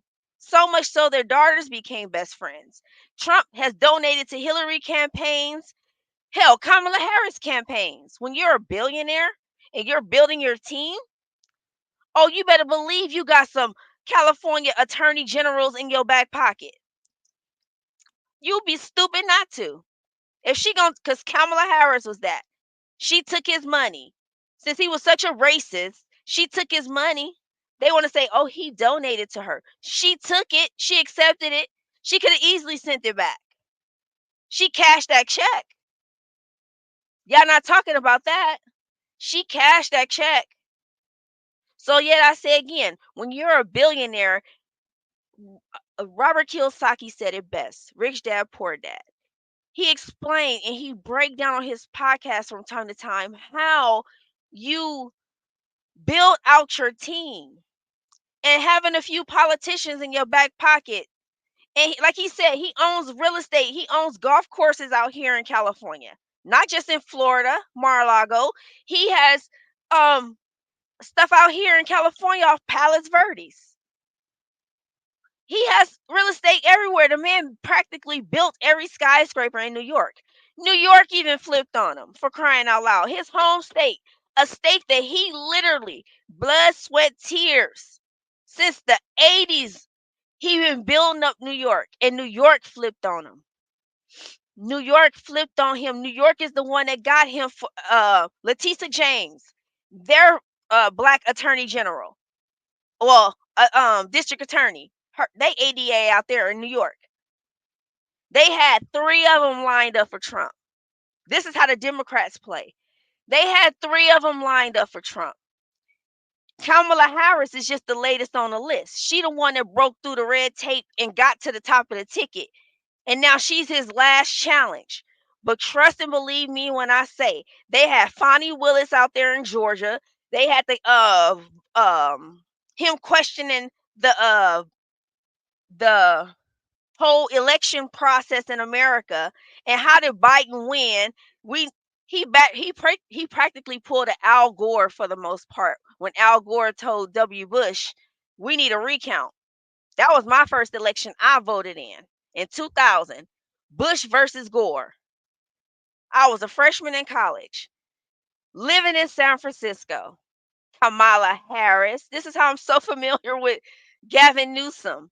I can't stand my own governor because I know he was the mayor of San Francisco and he effed that beautiful city up. Him, Nancy Pelosi is from San Francisco. She's the former House Speaker. She's one of the ones who got, well, she is the one who got with Obama, who got with Chuck Schumer, the leader of the Senate, and they all got together with Joe Biden in one room and said, "Joe, you got to go."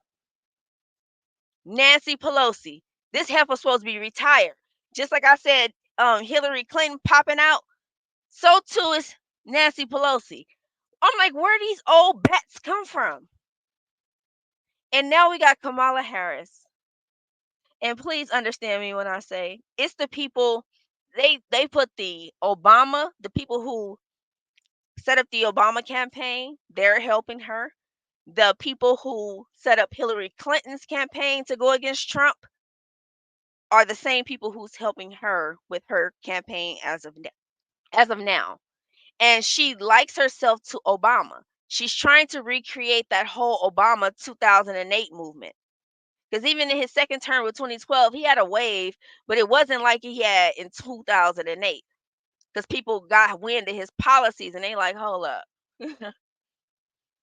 So Kamala Harris, I'm telling you, this lady, she's a horrible politician. Is what she is. I've watched these people for years, man. And they made Donald Trump public enemy number 1 off this very same issue. And he been screaming it since 2015. And they caught this man a racist for saying, "Oh, Hispanics, he's labeling all Hispanics racist and criminals and thugs and drug dealers." And now here we got the numbers. And them numbers fell out the sky. That ICE director was pissed off. You got to understand, them numbers have not been released in about 4+ years. In fact, another head of ICE just testified on Capitol Hill before Congress and said that the Joe Biden Kamala Harris administration told him to intentionally hide the numbers, bury the numbers on illegal immigration because it's campaign season. They need to fool the people into believing, and they've been saying it all along, the border is secure, the border is safe. They sold y'all a bill of goods because the people who've been paying attention, they couldn't get us. I've been saying this to any and everybody who will listen. And now people are actually, the tide is turning. Like, they walking back the whole he racist joint and all this. I'm like, no shit. Are you kidding me? Y'all drugged this nigga by his red tie for years. Unapologetically. And I would tell people, like, please listen. He is not, these were his friends. Oprah Winfrey was his friend since the 80s, yo. They have done, he has been on the Oprah Winfrey show a million times. And she sit there smiling in his face and interviewing him and tracking his life and filming him doing all kinds of stuff on his private jets and what's a day like with Donald Trump. Oh, Oprah was on it. And now she hates his guts. I would never understand this. Kamala Harris took his money and now she hates his guts. Where did all the animosity come from? In my view, when the moment he said we finna drain the swamp, they knew exactly what the hell he meant. All of these old corrupt politicians, all of these people who are selling America off to other countries, all of these people who are not putting Americans first. This man has sat back since the 80s and watched it. Oprah asked him back in the 80s, Donald Trump directly, would you run for president? He said, I don't want to. He said, but if I see it doing, getting real bad, then I'm maybe, I don't know, but he like, I live a good life. I'm a billionaire. You think he want that presidential salary? And trust me, Donald Trump needs no more publicity. He even said it himself. I will pay I will pay the media to not cover me. They cover this man so much. This is how CNN and all the rest of them lost me. They too far left, too far left, and they just sell you whatever. I'm like, yo, no, y'all not finna Donald Trump me to death. No, no, no, no, no, no. And then we get this lady. This like she rose to the top because Joe Biden lost his mind. Like y'all didn't see this coming. He was old when he got elected in 2020. But y'all were so never Trump, blue no matter who, that y'all gave it to them. And y'all getting the results of we're all suffering from the results of what y'all voted in. These two nut jobs. She will. I guarantee you'll be complaining in about 4 years and she gonna definitely seek a second term. No one president wants to be a one lame duck president. They all going for 2 terms, 8 years. I cannot tolerate 8 years of this lady. 8 years of it. No. She. Here's my thing. They keep saying she's not ready. Give her time. She just got the nomination 2 months ago. Damn all that. She's been the vice president, direct, on the job training for 4 years. She will never be ready. If she did, the only job people joke about, the only job of a vice president is to make sure that the president of the United States wake up every day and still breathing, and they don't have to take over the country on some 25th Amendment stuff. That's it. That's all. And they go around and attend political events that the president is too busy to attend or that they've delegated. So Joe Biden said everything he could do, she could do. He delegated it to her. Her hands is all on these numbers, everything, and she will not take accountability for it. She'll say everything that's good or she think is good, but she will not accept accountability for nothing. She lies about 90% of the stuff that come out her mouth. And she keeps repeating herself, for crying out loud. And she's not authentic. She can't take the teleprompter away because once you take the teleprompter away, then she's exposed and you see who she truly is. And people are just clapping. I'm like, do y'all not see what all of us other people see? Y'all don't see it? You got Chris Rock, Dave Chappelle, DL Hughley, all these men crashing out for this lady. Crashing out. And I'm like, really?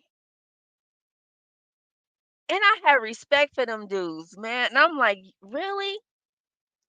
What are y'all not seeing that we're seeing? Y'all are so Trump delusional that y'all can't see past the truth, or y'all can't tell when y'all being sold a bill of goods.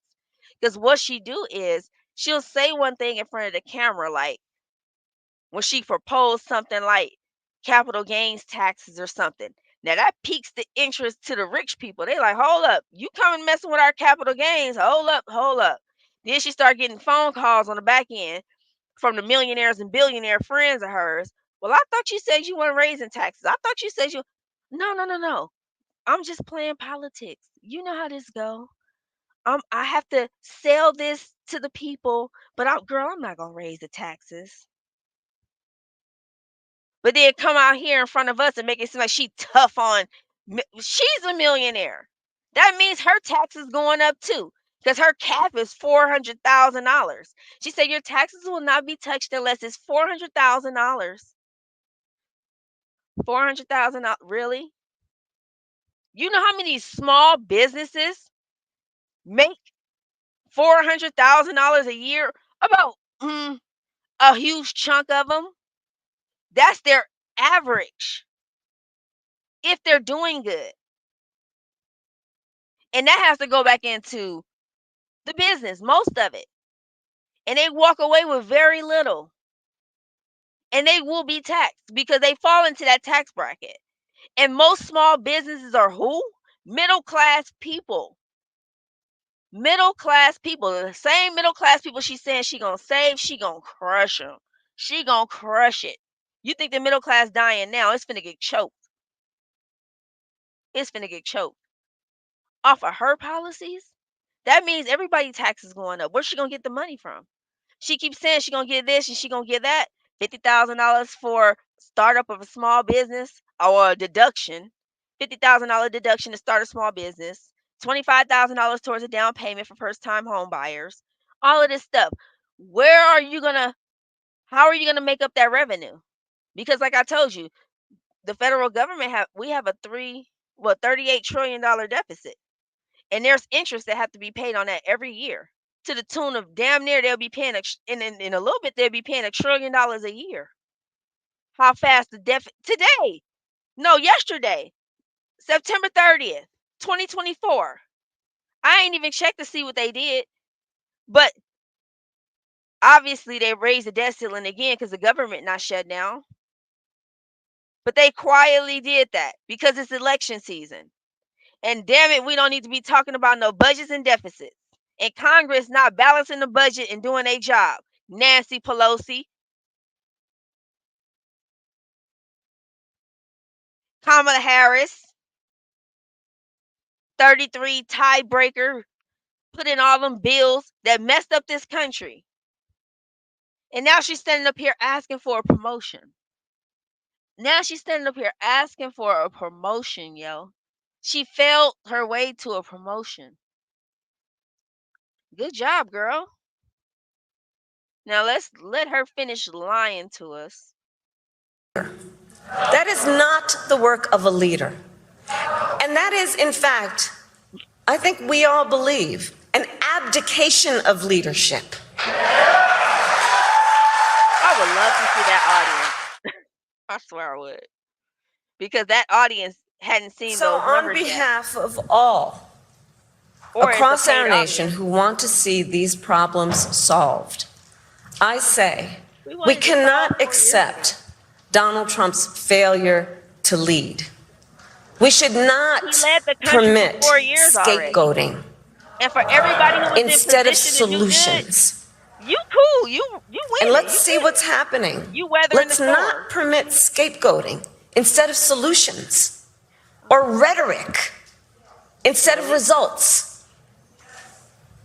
As your president, I will protect our nation's sovereignty, secure our border, and work to fix our broken system of immigration. And I will partner with Democrats, Republicans, and independents to do it. She does not need a bill. Like Donald Trump said. Donald Trump said it in the debate. Donald Trump said, in which she's begging for a second debate, Donald Trump said, all you had to do was gather up a few friends of your congressional friends, walk her down the hallway, and kick the bed and wake Joe Biden up at 4 o'clock in the afternoon and sign the executive order. I fell out. I fell out my chair. I said, oh, Trump. He was trying to hold it in, but they be poking at him and doing stuff and saying stuff to him and doing backhanded stuff and saying, Trump, don't respond. Don't be the bully. And he like, nah, man, no. Especially now it's a woman he running against. Joe Biden, he could go toe to toe with him because he's a man. But they want him. Oh, you gotta handle her with kid gloves. And he like, yo, I'm gonna try my best, but man, this lady. Holy crap. Arizona, it is time for us to turn the page ignores you for 4 years. on the ugly battles that have characterized our politics. And it is time to move forward together to achieve real solutions that make our country stronger. And I know we can get this done. I know we have the will. I know we have the courage. You had the time. I know the solutions are at hand. And I know we are ready. And so with all of that, I say thank you. May God bless you, and may God bless the United States of America. God bless you. Retire. Go home, lady. Well, so that was Kamala Harris's big Border Patrol speech, and it was probably one of the more ridiculous speeches we've ever heard from any politician, and that includes Kamala Harris. She said she takes border security very seriously. That's a lie. She's been in power almost 4 years. She doesn't take it seriously at all. This is the first time she's ever been to the border. She says we must reform our immigration system. Well, the Democrats had the White House, the Congress, and the Senate for the first 2 years. They never touched it. They did Green New Deal stuff instead. She praised the border. Energy, EV stations, everything. Them. So that's Only another got 8 lie. of them built. And then at the end, she ends up and says, we're going to give illegal citizenship. 10, Let's bring 20, in Kevin 30 McCarthy, former Speaker of the House, to react to a lot of whoppers there, McCarthy. I can't believe you made me watch that. I'm sorry. That And I'm was sorry so to the entire infuriating. audience. We had to. It was the only big speech she Jesse, said she'd give this year. You need to check. I don't think you have any viewers left. There was nothing more. Okay, we did not have a border crisis until January 20th, 2021. The moment she took office, that's when they stopped building the wall. She should have started by apologizing to every family that had a loved one murdered or raped because what she has done. She should apologize to every fentanyl she let come across. She talked about going through tunnels when she's Attorney General. They don't need tunnels anymore. They just walk straight across. I know exactly what she did. Let me explain this guy to you. This guy is Kevin McCarthy. So, okay, I spoke earlier about Nancy Pelosi being in the room when they told Joe Biden he kicked out the car, and he fought them every step of the way. Trust me, he fought them. He did not want to leave. They forced that man to leave. Kevin McCarthy replaced Nancy Pelosi when she retired. When she retired, he's seen all that BS going on in the House, and him being the speaker, he was like, I'm out of here. I'm out of here. Now we got a whole new House Speaker, Mike. But we've been through 2 House Speakers since Nancy retired, and she just retired like a year and a half ago. And now her and Hillary, oh my God, they on my nerve. They popped up on the scene. They everywhere now. I'm like, you old bats, go home. Retire. What are y'all doing? But it's a political game to make sure Kamala Harris seals the deal for the election, because I don't think a lot of people remember how the DNC of 2016, the DNC 2016, Hillary was running against Trump. Bernie Sanders had took the lead at some point, and it really looked like Bernie was going to go. Bernie had a lot of support. You see Bernie Sanders stickers on people bumper cars and all of this. Bernie had the young wave, right? Hillary's never been popular with the youth. So Hillary, the DNC wanted Hillary as their nominee.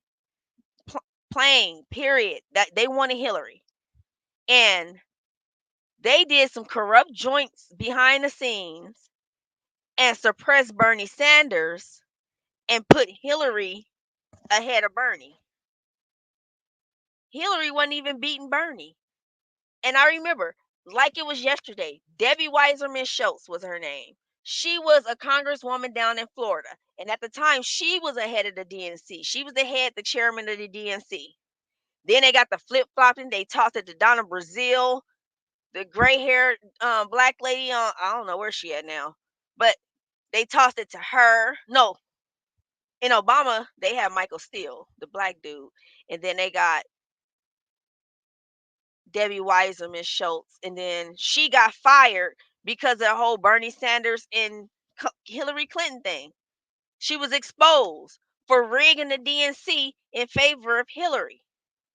And Hillary got the nominee over Bernie. And Bernie realized his party had flipped and turned on him. And he had to go out there with a straight face and a smile on his face and pretend like he was still a party boy. You still going along with the party. You still on our team. You still one of us.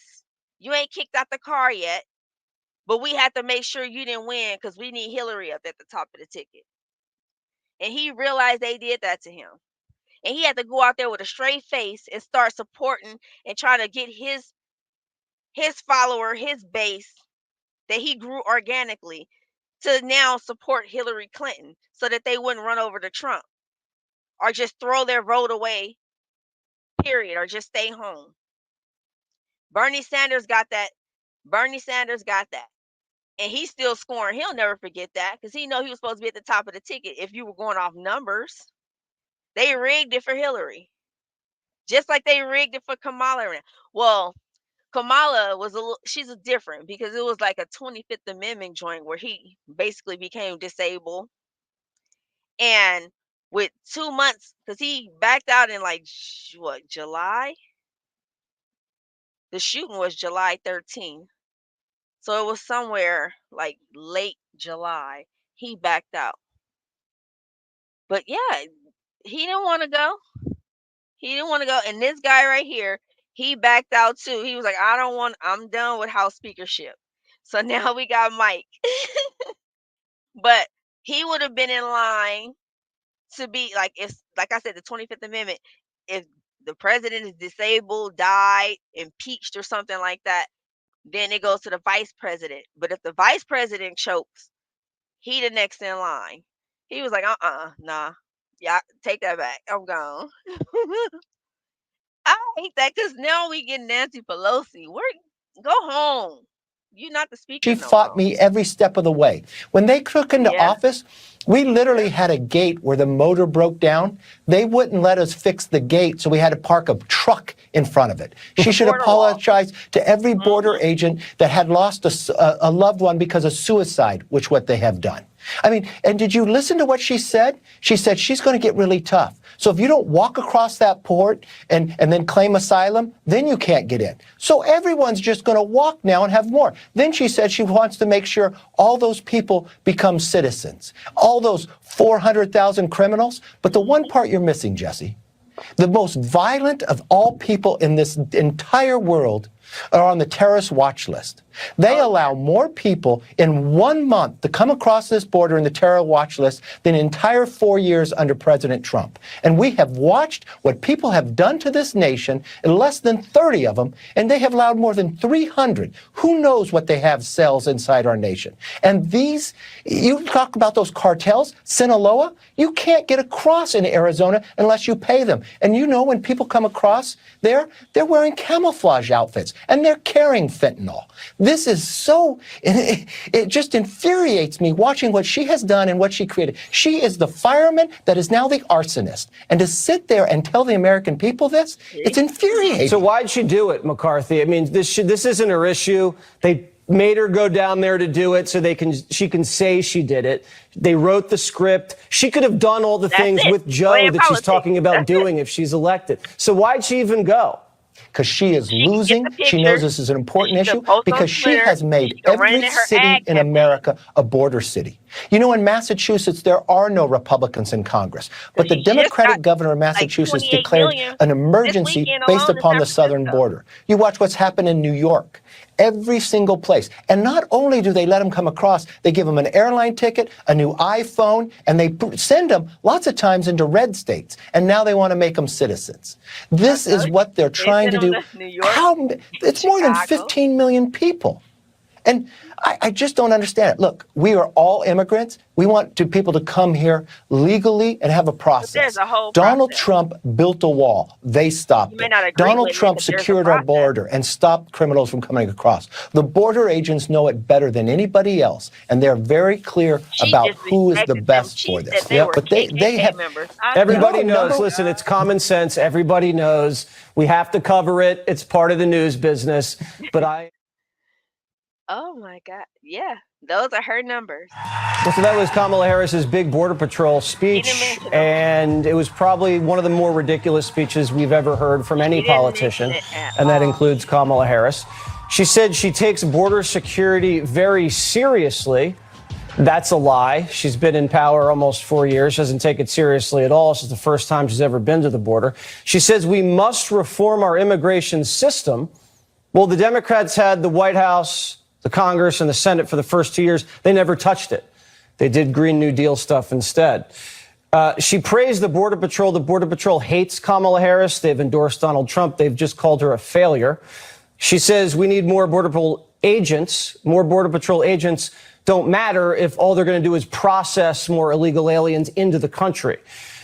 This bipartisan bill she keeps clamoring about that she's going to sign now, that was just a ruse designed to fail by failed politicians in order to blame Trump for their inaction.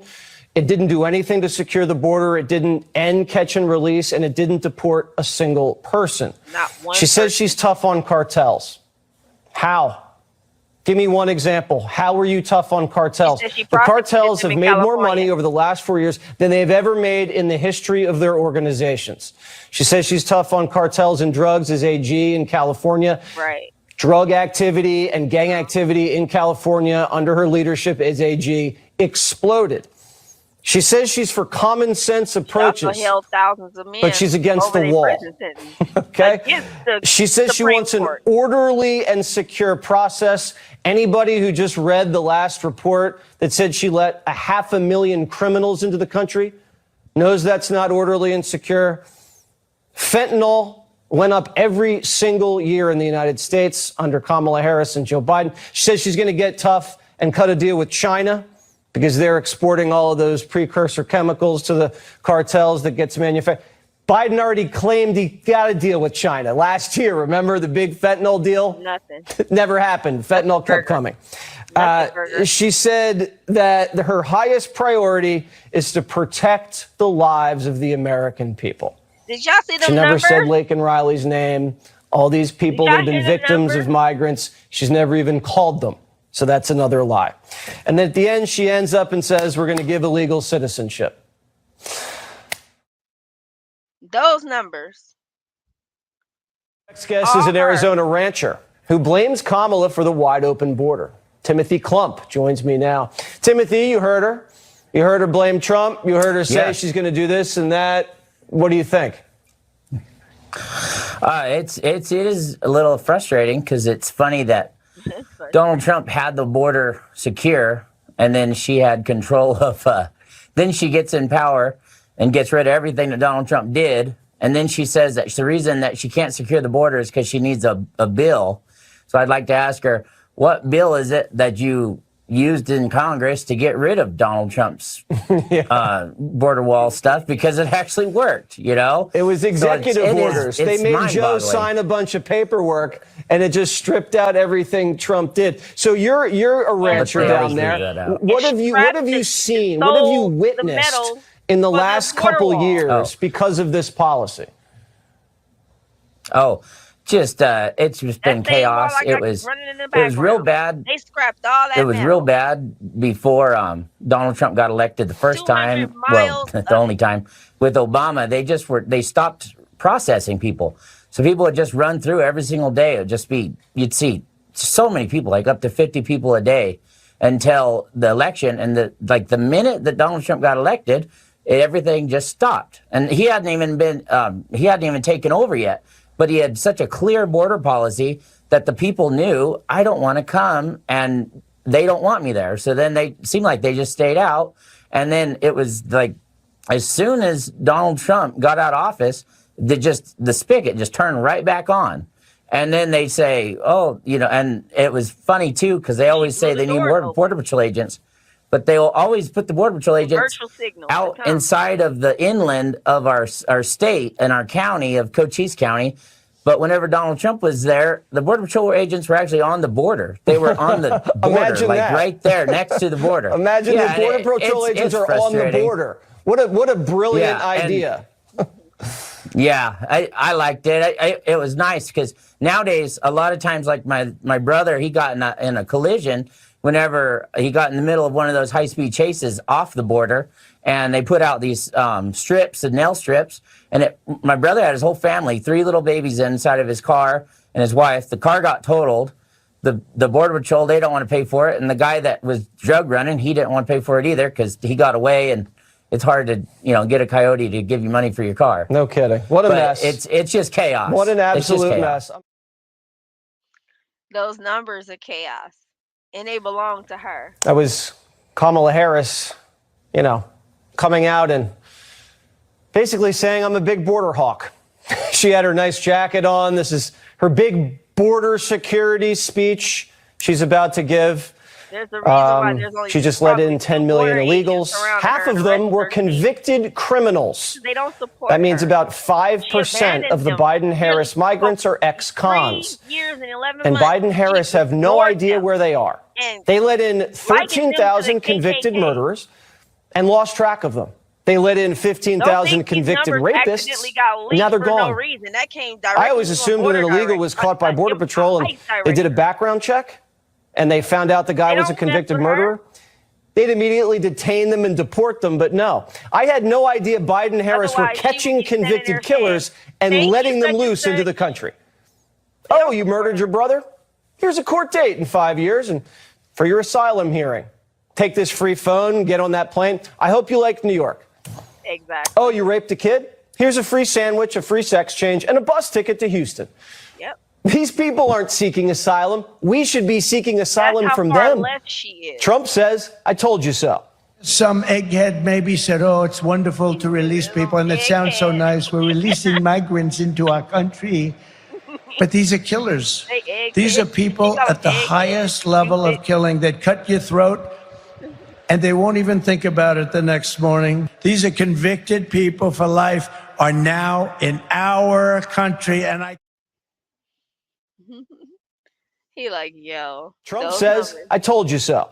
Some egghead maybe said, oh, it's wonderful to release people, and it sounds so nice. We're releasing migrants into our country. But these are killers. Well, not even leaked. These are people at the highest level of killing that cut your throat, and they won't even think about it the next morning. These are convicted people for life, are now in our country, and I can finally look at them and see, I say, I told you so to the fake news. What Kamala Harris has done is unforgivable. It's a crime what she did. It's got to be criminal. There's no greater act of disloyalty than to extinguish the sovereignty of your own nation, and that's what she's done. She's ruined our nation. She's ruined our nation. And the media called Trump a liar for saying countries were emptying their prisons. Well, where do you think 500,000 ex-cons came from? The gym? Now we got the fact that they impeached him over a phone call while Biden and Harris are processing rapists and murderers into the country. How is that not high crimes and misdemeanors? So along with the 300,000 migrant kids they lost, Biden and Harris lost tens of thousands of migrant killers and rapists, and the whole time they said the border was secure. The border is secure. You're confident this border is secure? We have a secure border in that is a priority for any nation, including ours and our administration. Democrats say Trump's dangerous. How? Because Kamala Harris is importing convicted murderers and rapists into America. and then lying about it. She's the most dangerous presidential nominee in the history of American politics. She's created a geyser of sex trafficking, crime, addiction that'll impact America for decades. And she never went to the border once, but decided to go today of all days, a month before the election. I'm sure it has nothing to do with the election. Kamala is in the Tucson sector of Arizona tonight, the epicenter of her crisis. Look at how Biden-Harris blew open the border in Tucson after it was under control. And now she's there for a photo op on the eve of the election. And look how staged this border visit is. This wasn't about her seeing anything with her own eyes or learning the truth about illegal immigration. This was about getting the right shot of her walking along the border wall with Border Patrol agents. If we can show that. A wall she said she doesn't even believe in. Border Patrol agents who she falsely accused of whipping. Remember? She said they were whipping Haitians. Now, no one else will show you these scenes we're showing you. But what you're looking at is a frenzy of Harris staffers wrangling photographers to get the perfect picture as fast as possible so they can all get the hell out of there and just say they visited the border. The only reason why Kamala was only actually at the border from 6:11 p.m. to 6:30 p.m. Less than 20 minutes. She was shamed. That's not visiting the border. That's just a photo op. The cameras weren't even allowed to get the audio of her walk and talk with the agents, so we have no idea what was discussed. She never even addressed the press. It was like she walked the runway and went backstage. She was just there to show off her border outfit. Take some selfies and go home. And before her big border security speech, which we've been waiting for 4 years, Trump says... Then she gave her speech and she was out the door. She didn't take no press, no questions. Trump for the problem she created and telling you everything she wants to do to fix it, but never did when she had the chance. She says it's time for a strong border. Well, why hasn't she done it? She stopped Trump's border wall and then sold the extra steel for scrap. She ended Remain in Mexico. She brought back Catch and Release and has deported less than 1% of the illegals she let in. Less than 1%. Whatever. If she wants to stop illegal immigration, she should stop flying them into the country. Like they gonna come She back. claims the border crossing numbers are down. She's just not counting the migrants she's flying here and sending to the ports of entry so they can break into the country with their border app. Remember the one you make a reservation to break into the country with? Open table for illegals, as we call it. And what's the point of asking for more Border Patrol agents if they're just going to keep catching and releasing people? Fentanyl has exploded under Kamala's watch. Why hasn't she done anything about it? How can all of this be Trump's fault if he's not in power? But she is.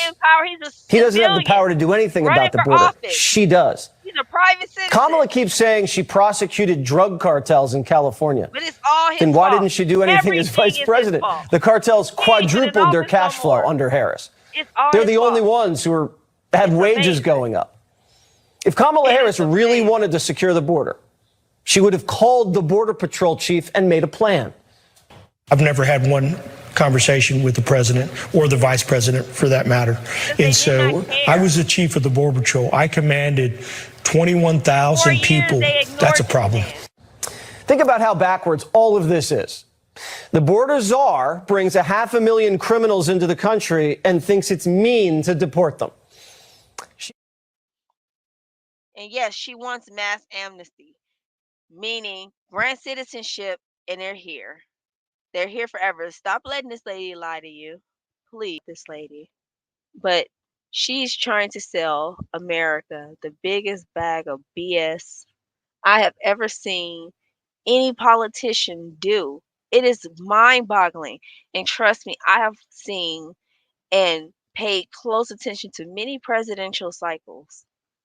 I have loved this, even though it's messy, and I love it. I don't know. Politics is, you unlock politics, you unlock a lot of things.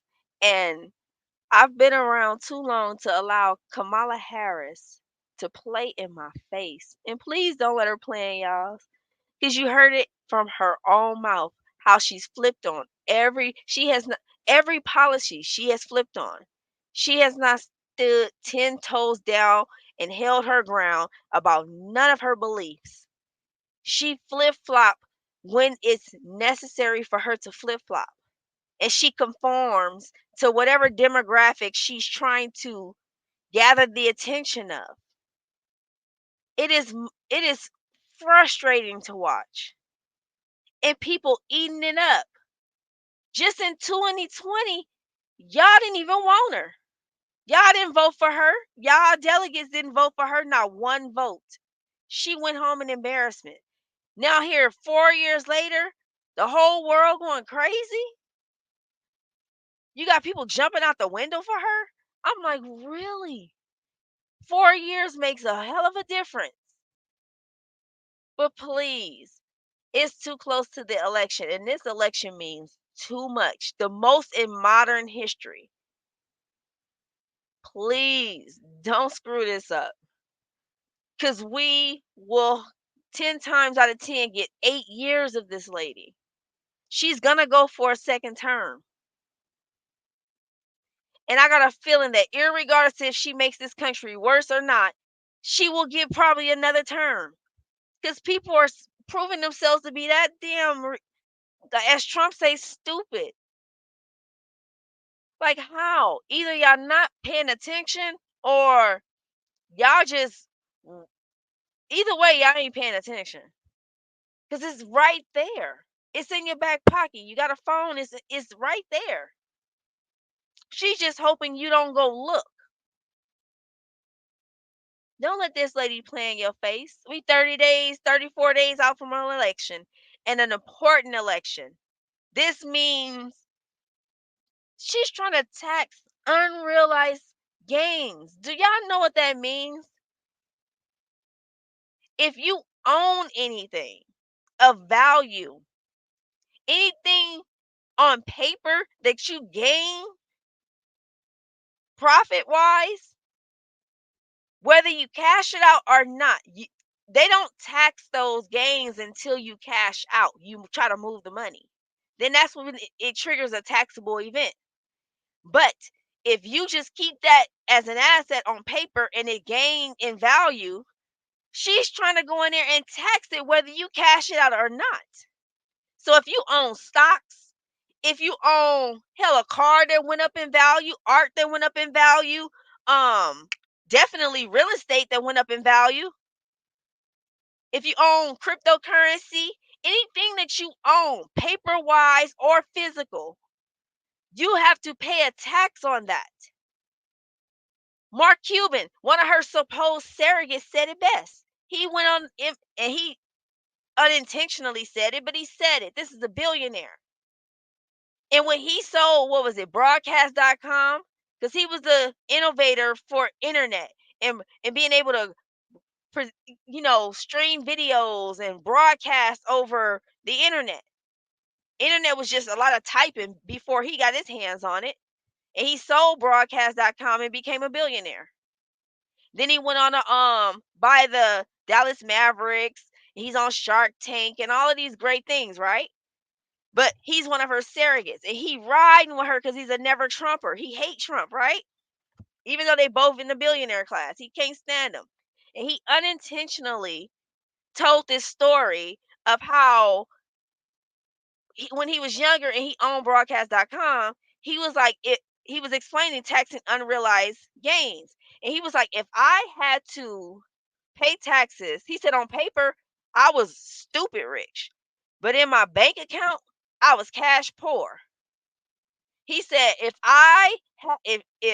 her policy came to pass, I would have to go get a loan to pay that tax bill because you're just rich on paper. You're paper rich. You're not cash rich. So now you have to go either put it on a credit card if you got a big enough balance, or you got to go take a loan out to pay that tax bill. And he said he would have probably been bankrupt or had to sell off his shares of broadcast.com in order to pay that tax bill. Can you imagine what that means for so many young folks? That affects you as a new first-time home buyer. When you gain equity in your home or you gain value in your home, she's coming after that. Those are unrealized gains. She coming for it. And y'all sitting there just clapping, acting like she's not gonna touch the middle class. All of her policies directly go at the middle class. The middle class pays the bulk of the taxes. It's only 1,000 billionaires in America, and most of them on the verge of leaving because her policies are so radical. They like, if it goes through, she finna tax the heck out of me. So I'm finna go put my stuff off in the Cayman Islands somewhere, these tax havens, and I'm out of here.